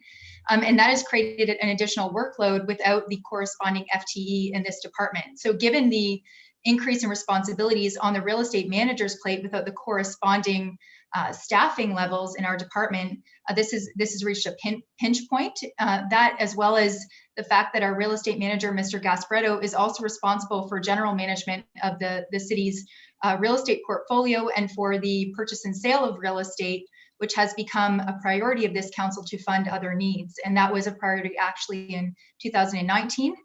So at this point, we brought this forward to ensure that we could continue to manage this portfolio, but do so in a more commercially prudent manner. And Mr. Gasparetto is on this meeting tonight as well. So if you have a more specific question, I'm sure he'd be happy to answer that. So if we pursue all of these month-to-month leasehold positions in a more financially prudent manner, as you suggest, what do we stand to gain if we go for market lease rates? So through the chair to the committee, I don't have the exact numbers in terms of what leases are on a month to month at this time, but I can say I know that we brought in a significant amount of revenue for the airport by ensuring that those leases were up to date and managed in a more prudent manner. That's one of the areas that was brought into our portfolio. I would have to actually go through each lease. I gave an estimate at the previous meeting that we manage approximately $1.2 million in terms of leases for the city. Some of those are on a nominal amount, but others are at rates that were set several years ago and need to be brought into market rates. And this takes time, it takes negotiation, it takes follow-up, and it takes coordination with the finance department who receive payments on behalf of the city, all of which is still on the shoulders of one individual in this corporation without assistance. Okay, let me ask it this way. Is there a possibility, through you, Mr. Chair, that the recoverables coming into the city would cover the position, the cost of the full-time position? So through the chair, that's an interesting question. It's one I attempted to answer the last time as well, because we don't receive those monies in the legal operating budget. The funds that we receive for the various leases that we manage, they go to other budgets throughout the city and they help support other operations. And the example I gave was the airport. So we don't actually receive the monies through those leases. That actually goes back into an account to help support operations elsewhere. Frankly, I think this is a prudent thing to do. That's why we're bringing it forward. This is a large portfolio and it's not one that has a main point. It again is on the plate of the real estate manager, but certainly has become an increased workload over the years and isn't his primary responsibility. And so essentially what ends up happening is similar to what you heard from the general manager of public works is the work ends up on the side of a desk, and we don't want to see that happen. We're doing our best to keep up with it, and we've actually tried to borrow time from other people within our department to help handle this, but we really think it would be a commercially prudent thing to do to have one person responsible for this portfolio, and to also be looking at our leasing practices, ensuring our databases are up to date, and following up with tenants in a timely manner. Thank you, Mr. Chair. Please put me back in the queue after others have spoken on this. Thank you. I've got Councilor McCray. Are you wishing to speak on the leasing discussion? No. Okay, so you can continue, Councilor Van der Salt. You're the only one that's speaking to this particular issue. Thank you, Chair Carpenter. Much appreciated. Through you to, I don't know who. For other communities our size, do we have an understanding of how many head of legal real estate bodies and FTEs are managing all of the responsibilities of that department? Do we have any numbers on that? Through the chair, I'm going to ask if Ron Gasparetto could answer that question. I know he's done some research on comparable municipalities and the size of their real estate division. So I'll flip that to Ron.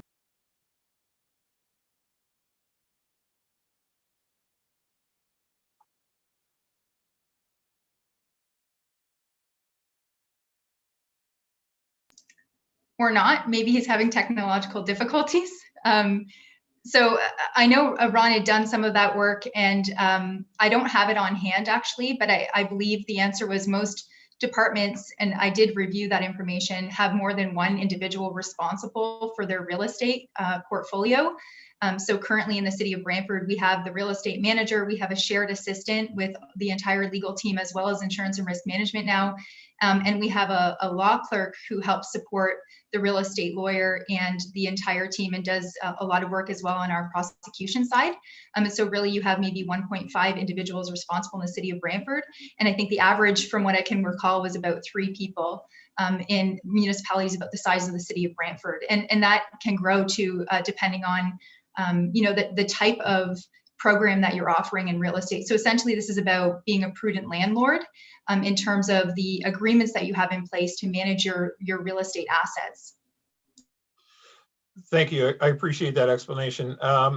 Chair Carpenter, if it's appropriate, I would like to re-enter this based on this brief discussion. I'd like to suggest you have two options to reconsider this. One would be to serve notice and bring it forward with someone who voted in against this resolution, to bring it to, when it comes to council, to add it to the budget. Or you can move a motion, somebody who voted against it can move a motion to reconsider it now, and then you need 2/3 to reconsider it. Understood. I'll weigh my options and take it from there. Thank you very much. Okay, thank you. Thank you. Councilor McCurry. Mr. Chair, I'd just like to suggest that perhaps we break for dinner now. I don't know about other councilors, but I do have a lengthy list of questions and some offerings. What's the committee's wish? Do we only have, we're only down to increases or decreases from members of the committee? Does everyone wish to push forward? I see, I see one thumb up and one head saying no and one thumb down. Okay, we'll break till 6:36. We are adjourned.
I see everyone's back, so we'll call the meeting back to order.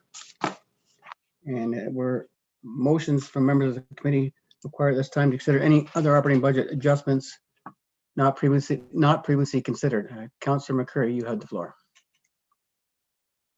Mr. Chair, with respect to how you'd like us to proceed, some resolutions to add or subtract may come about as a result of questions that we would ask. Is it okay simply to ask a question without introducing an amendment first, Mr. Chair? Absolutely. Thank you.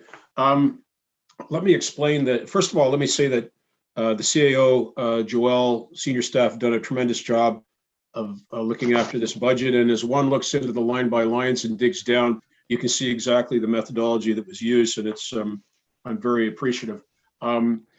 Given that we've had so much transition with respect to changes within the corporation in the last year, some realignments of divisions, some realignments of departments, I've taken a look across the corporation, a number of cost codes, Mr. Chair. So I'm going to, my first question concerns transit fares and tickets, which is cost code 42020. I'm looking at 2019. Our total revenue in 2019 was $3 million. Our total revenue in 2020 was about half of that. And yet we're still budgeting 3.1 million based on 2020 budget. And through you to staff, Mr. Chair, I'm wondering if that's exceptionally optimistic. Through the chair, it's Mike Bradley, Director of Transit and Fleet. We've left the budget the same as it was in 2020, although we made adjustments to those revenues in the COVID accounts, which is in finance. So finance might be able to answer that question as far as the rearrangement of those fees. Yeah, if I can, through you, Mr. Chair, Mike is correct. So as part of the COVID impacts, which are all netted out in the corporate finance area, there was a total corporate-wide of $5.6 million of lost revenues, of which 1.6 million was related to transit. So how does that net out then? Through you, Mr. Chair. So all of the revenue negative impacts that are being felt as a result of COVID have been offset by employee compensation savings mostly due to part-time wages and benefits not being employed, various supplies and services accounts, as well as provincial grants. So I still remain unconvinced that we're going to have a tough time meeting this. Obviously, we're not going to meet the budget number, but the revenue that we're hoping for, you're saying that's come to us somewhere else?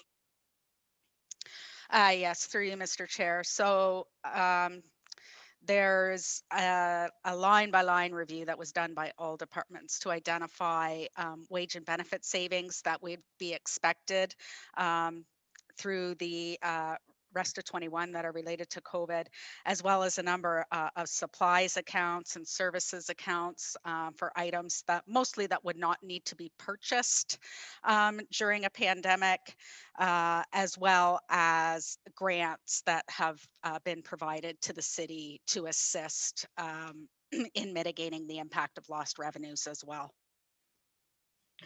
Okay, so can you I don't necessarily want to take time for you to go through this right now, Joelle, but I'd be most interested in seeing how those revenue numbers play into this budget. I'm also looking at parking, and not only are we in parking, not only are we optimistic that we could achieve those numbers, but in parking we're actually looking at budgeting for $120,000 increase for 2021. When it's, just like the buses, our revenues are 50%. So the explanation you've given is it's appreciated, but why on earth would we be budgeting more in 2021 than we budgeted in 2020?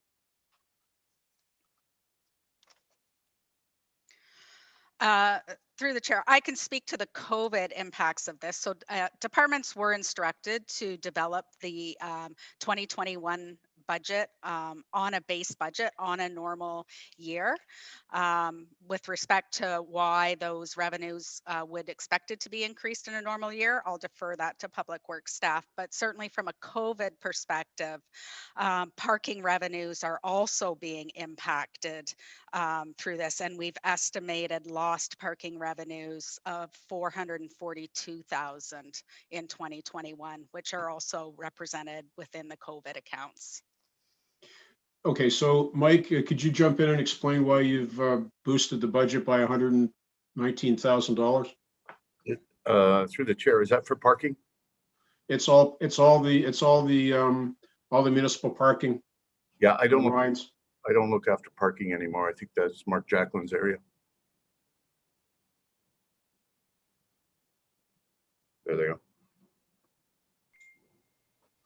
Yeah, through the chair, Mark Jacqueline.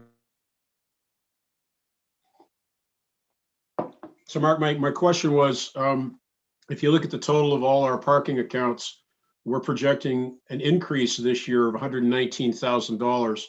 And that's beyond the optimistic budget that we have for 2020, which we didn't achieve because of COVID. We only managed about 45 or 50% of that. But this is a bump up just from the base budget of last year.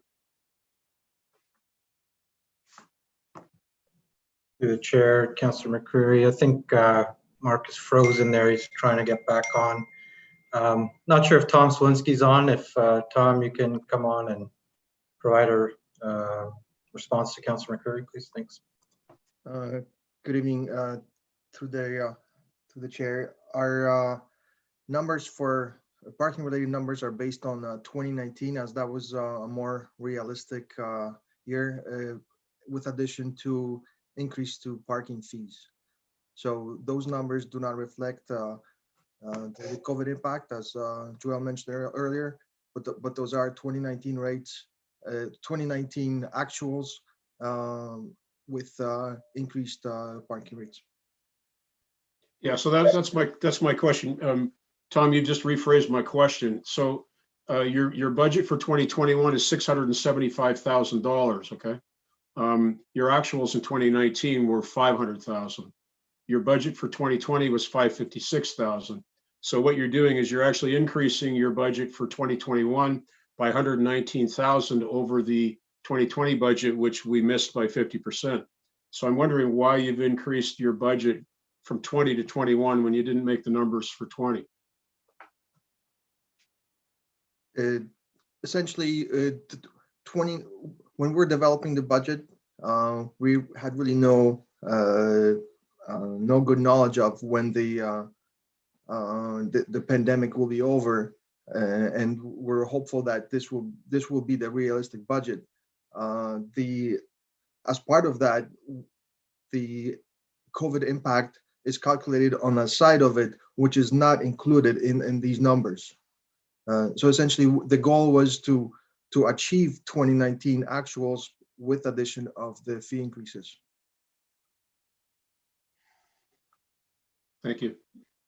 How am I doing for time, Mr. Chair? You're the only one on the list, so I'm going to let you go. Okay. Next, I'm looking at a number of user fees, membership fees, and so on. And it looks like at least 50% of these have not had any, they're not showing any sort of minor increase for 2021. And yet others have been given an increase. You know, Sanderson front of house, for instance, 0.73. Another one is 0.78. Have we not approached every user pay item with the keeping in mind that we're going to be hiking those fees year to year, so the taxpayer doesn't pick up the whole tab for year to year variances?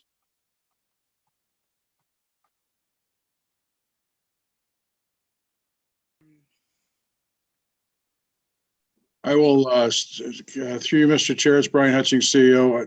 I'll answer the question, and Joelle will probably get some details as well. To Councilor McCreary's question about the user fees, what we did back early part of the budget process, back in the fall, actually, we brought this report to council, we looked at about 3 or 4 different criteria. Number one was inflation. Number two was markets and what others are charging. And number three was costs. To try to make sure we were within the, we're covering our costs, which is the Municipal Act.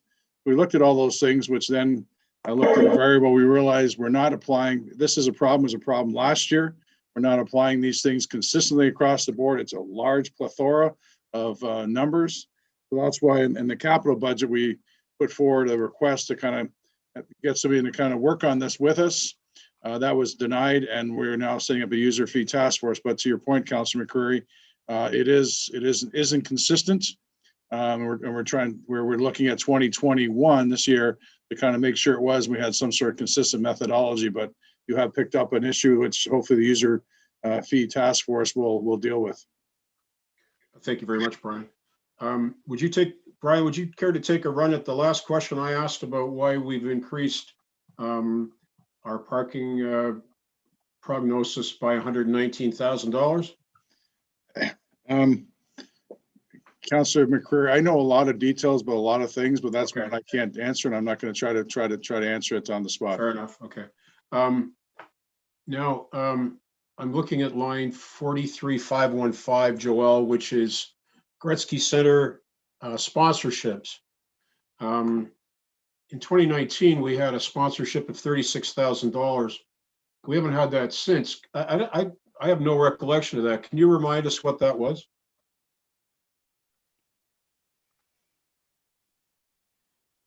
Through Mr. Chair, I believe there was some campaign as part of the Gretzky Center where sponsorships were received, and they were to be spent on specific uses over time. So we were keeping those funds and deferring them over year end as we're required to, and bringing in the unused portion each year until what the intended purpose of those items for was fully utilized. Okay, that's super. Thank you. The next one, Joelle, 43665, which is coin laundry commission from our some of our housing projects. It looks to me like we've lost that revenue from 3, 4, 5, 6 or 7 of those sites. Am I correct, or is it simply accounted for elsewhere? Through Mr. Chair, I'd like to defer that over to our housing staff.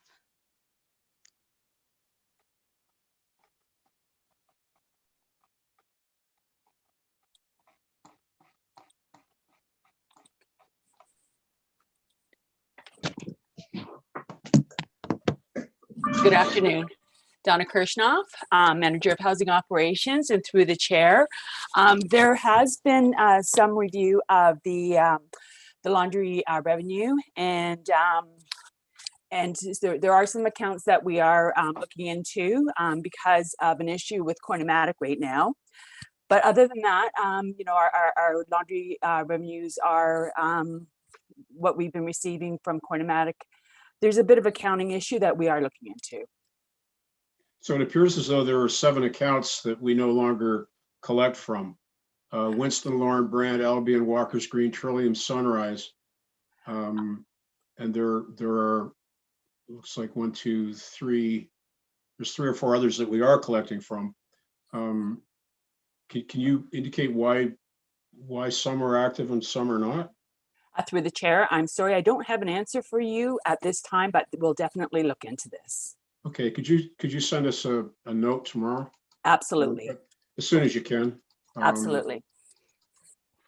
Mr. Chair, I'll take a minute off. Councilor Weaver's ready to go. Thank you. Councilor Weaver, comments? Yes, Mr. Chair, thank you. I'm just cognizant of the amount of time and the amount of staff we have on right now. So there's 79 staff online with us. There's probably another 6 or so at City Hall helping with the Finance Committee. So that is about $6,750 of overtime an hour that we're currently paying. So I'm wondering if, respectfully, if members of council have any other questions, perhaps we could send them to staff so staff can prepare an answer for us and we can get them on Wednesday. Well, and that option has always been available for all members of council up to including today. Thank you. Councilor McCreary? Any more? Sure, if with your leave, Mr. Chair. Again, owing to the number of changes in the corporation, I've looked at a number of cost codes across the corporation. When one looks at landscaping, there's probably 30 or 40 business units that have landscaping accounts, line 62, 670. Again, it's quite a change. We're looking for another $141,000 this year on a 2020 budget is $658,000, which is a 21% increase. And within all the business units, the averages are up and down and up and down. And I'm wondering if somebody can explain why we would be looking at a 21% increase in a contracted service.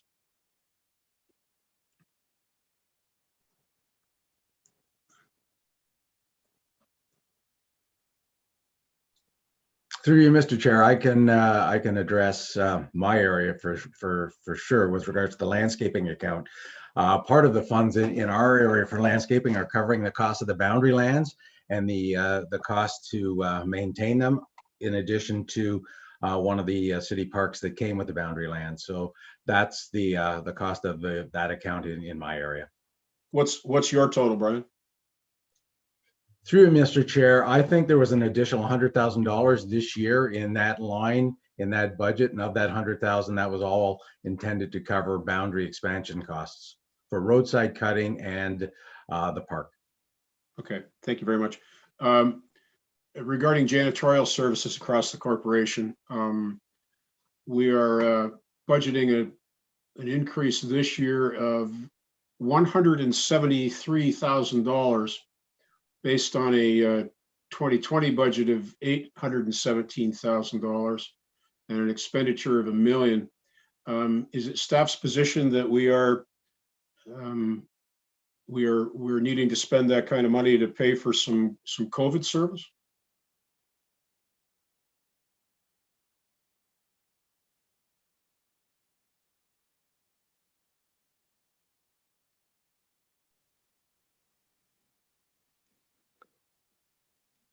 Through you, Mr. Chair, anything to do with COVID would not be present in this account. Any additional expenses needed for janitorial that are related to COVID would have been budgeted in the COVID account and are contributing to additional costs in COVID.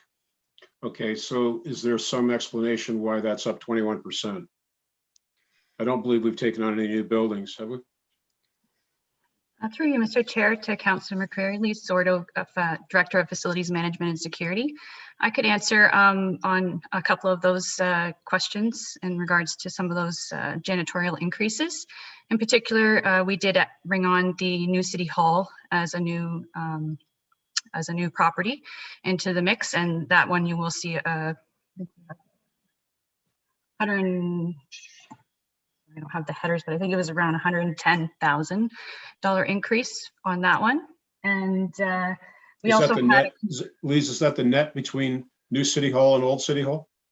It's not, no, that is just for the new City Hall. There was a decrease in a few of the properties actually with the old City Hall, 84 Market and Tourism Center and a little bit at Market Square as well. So that includes a full 2021 cost for cleaning the building that we're in currently? It's not for the full year. No, it's only going till into September. So my question was, is the budget. The City Hall is the net of the two, right? There'll be overlap, but we'll be closing Wellington Square out at some point through the year? That's correct. We don't anticipate having any cleaning past September at the new facility, but there will be an overlap, like you said. Okay. The other increase that we saw was at the Parkade facility. There was a new contract that went out and the fees did go up. Okay. Mr. Chair, thank you. Thank you, Councillor McCreary. Councillor Utley. Thank you, Mr. Chair. Mr. Chair, I'm not sure if this is the right time or not, but I'd like to move a motion to reconsider 11C9, seeking a seconder, and then if that gets approved to reconsider, then I'd like to talk to it. Yeah, that's appropriate. This, I think the mover, check with the clerk, but I believe the mover and the seconder have to be someone that voted in the negative. Would you Through please the clarify? chair, through the chair, that's correct. It has to be somebody who voted on the prevailing side. So members of the committee who voted against the motion are councillors Utley, Sless, McCreary, Martin, Carpenter, and Toski and Wall. And also because we have to provide notice, we'll have to waive the rules by 2/3. So that'll be included in the motion to reconsider as well. Okay, yeah, we'll include it. We're looking for the seconder then. We need a seconder that voted in the negative. Okay, that doesn't, I don't see one. Thank you, Mr. Chair. Thank you. Okay, Joel, will you please give us an update where we are now?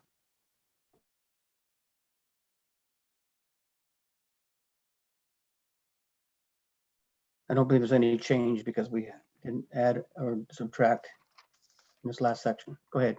Yeah, you're correct. So through you, Mr. Chair, the budget 2021 operating budget remains at $167,388,124.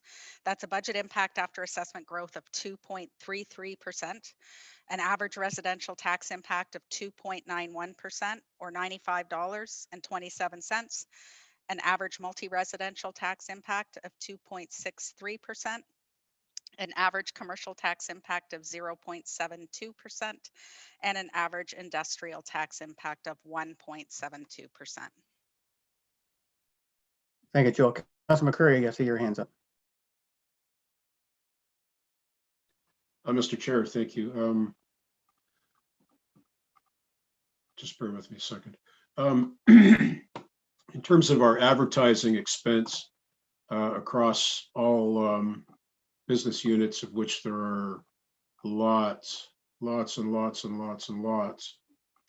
2019, we spent $577,000. 2020, we've spent $322,000, far below our budgeted amount of $500,000. And in the coming year, we want to spend another $119,000 on advertising. And I'm wondering if staff could offer some explanation as to that significant increase. It's 24% increase in advertising. Through Mr. Chair, I'll start and then I'll ask Maria Visaki to step in and speak because she would have most of the lion's share. We did do a reorganization, Councillor McCreary, and moved the Gretzky Center marketing over to our communications team to look for synergies. That just happened late November. That was mid-budget process, so we really haven't brought that team aboard to try to find those synergies and those overlaps and duplication. But I'll let Maria speak to the rest of the advertising question and the increase or decrease or what they may be. Maria?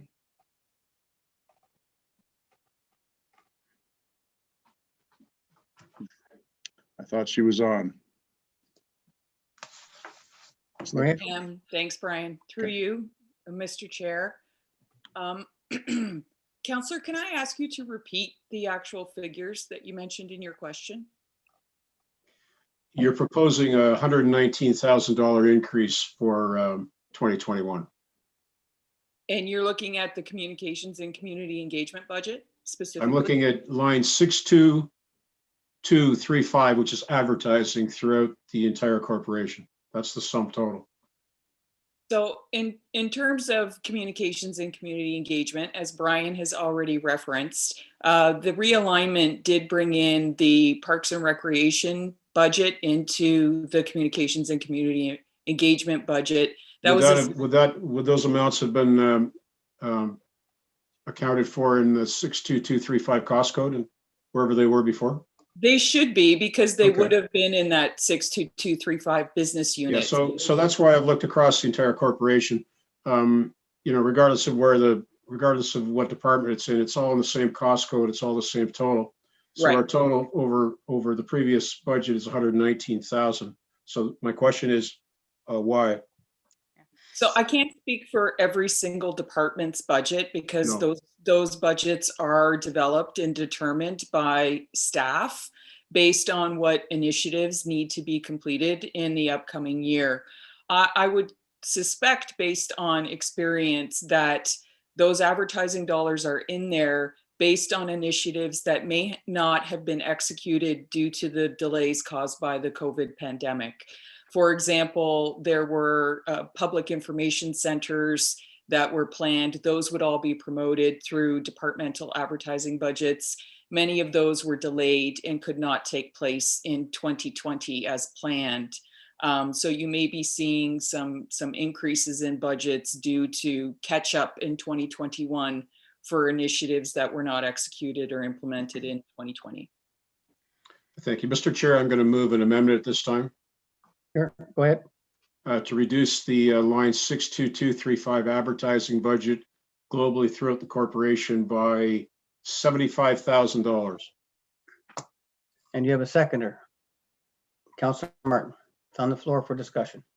And Mr. Chair, I'll just speak to it ever so briefly. You know, we've done pretty well this year. The budgets could be a lot worse, but you know, we can make a few tweaks here as well. $500,000 to advertise stuff for the corporation of the City of Brantford, I got to think is pretty much enough money. And if we can't sort out how to spend that money across all the departments without going to the taxpayer for another 120, I really think that we should be looking in the mirror at that. And I'm pretty sure that our staff can manage with the money they've got plus a little bump. You know, let's take some money out of that account. Okay, thank you, Councilor McCurry. Seeing no further speakers, I'm going to call the question.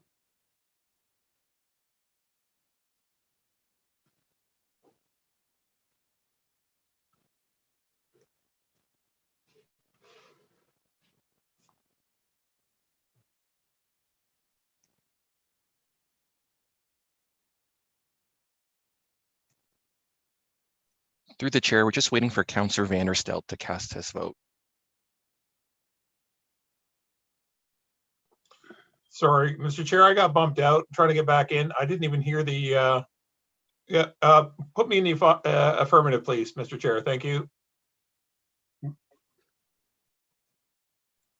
The amendment carries on a recorded vote of 7-3. Those voting in favor are as follows: Councillors Vanderstelt, Sless, Marn, Utley, McCreary, Carpenter, Mayor Davis. Those opposed, Councillors Antosky, Wall, Weaver. Councilor McCurry, do you have one or two more, or is that it? I'll just carry on if you like, Mr. Chair.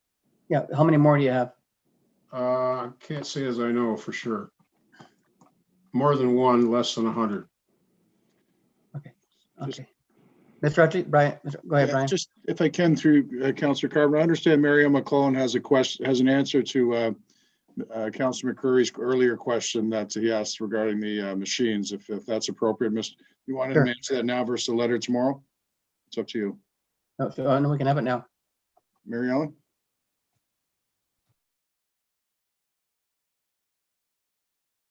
You're muted. My apologies. Through the chair, the coin laundry has been put under one line actually this year. We are still getting all of the revenue for all of those buildings, Brant and Lauren Towers, Albion, Walker's Green, Trillium, and Sunrise Villa. It has been placed under one line, and we do anticipate a revenue of 47.3, and that's what we have budgeted for. Excellent. Thank you very much. Thank you. Go ahead, Councilor McCurry. Through you, Mr. Chair, I'm looking at overtime earnings in the corporation, I would have thought that we would have accrued more in 2020 than we did in 2019, but that wasn't the case. So our actual was 2020. The budget was way over budget, but this year we're only budgeting $1.2 million, when in 2020 we were at $1.4 million, and I'm just wondering if that's a number we can actually manage to, or if there are some initiatives that we've taken to reduce overtime.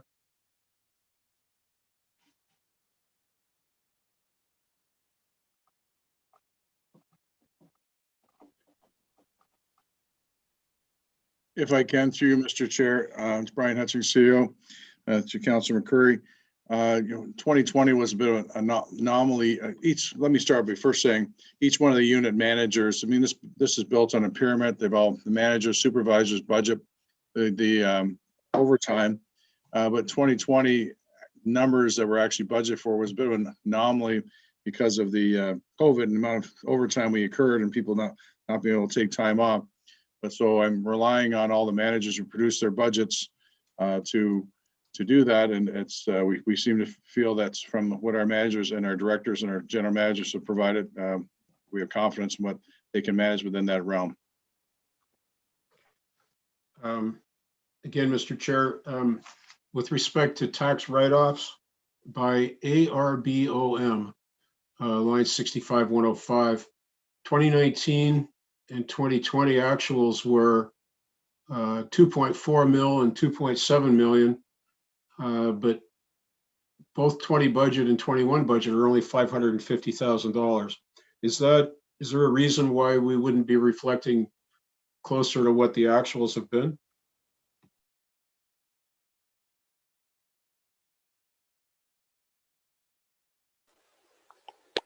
Through the chair, it's Pat Telfer, tax collector. You can't look at that line by itself. There are several other write-off lines. They need to be an aggregate for all those budgets. So there's also section 357, section 364, and they seem to be all over the place too in 2020.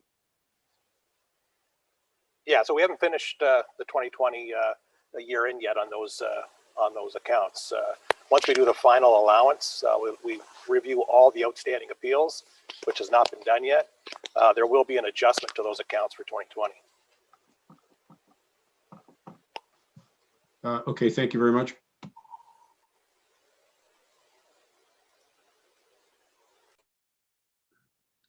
You have another one? Sure. Keep in mind, to the committee, a motion to call a question is always in order. Go ahead, Councilman Curry. Thank you, Mr. Chair.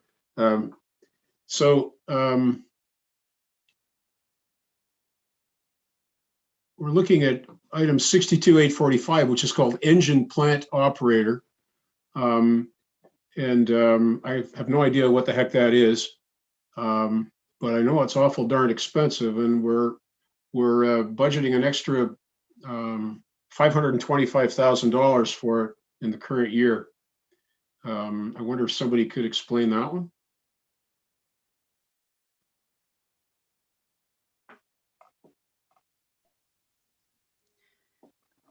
Through you, Mr. Chair, I think I'll be deferring that to Selby. Oh, she just came online right now.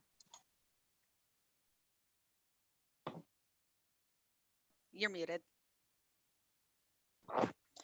Through you, Mr. Chair, this is the new contract that was awarded to landfill gas utilization facility operation and collection operation. It's just the numbers are distributed from last year to current year are different, the way the new contractor submitted the bids for the engine operation. How would their bid submission affect our cost codes? Through you, Mr. Chair, the previous contractor had more included in the billing for landfill collection system operation. This contractor put more money required in the engine operation facility. Overall, they had 150,000 increase from last year to this year as it was submitted to council for approval. Okay, thank you. Mr. Chair, I see Councilor Utley's got his hand up. I'll take a break. Councilor Utley. Thank you, Mr. Chair. I move we call the question. Seconder. Seconded by Councilor Antosky. Okay. Discussion. Mr. Clerk, please call the question on the question.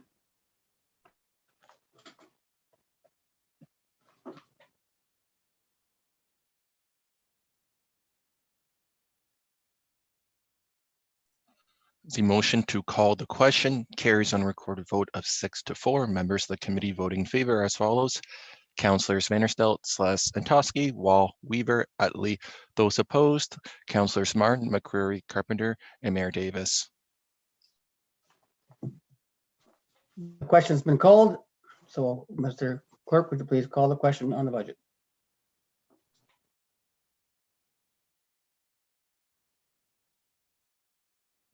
Could we get an update first, Mr. Chair?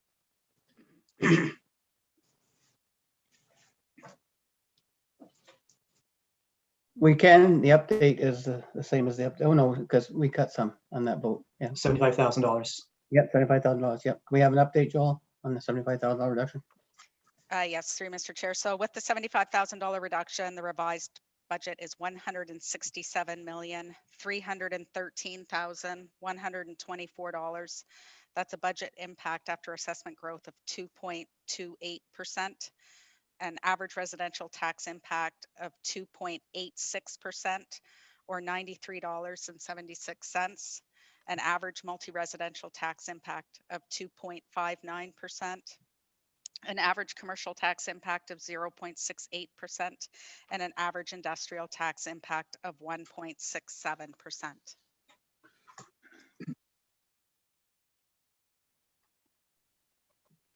Your hand's still up, Councilor Weaver, or are you finished? Yes, it is, Mr. Chair. Could we also get just the city portion, please? Can we get the city portion? And now, do you want city portion by adding the assessment to it, or? Yes, Mr. Chair. It was 0.97 before. I'm just seeing if there's any, if the 75 did any decreases to it. Yes, through you, Mr. Chair. The city portion of that has been reduced to 0.90%. And just for the viewing public, though, the assessment belongs to all the city, including the police department and all the other budgets. But when we only apply it to just the city side of the budget, we're responsible more for we're also responsible for the police. Okay. Through you, Mr. Chair. For those illustrative purposes, we are dividing the assessment growth proportionately, so that does just reflect the city's portion. Covered everything. Okay, good. Call the question.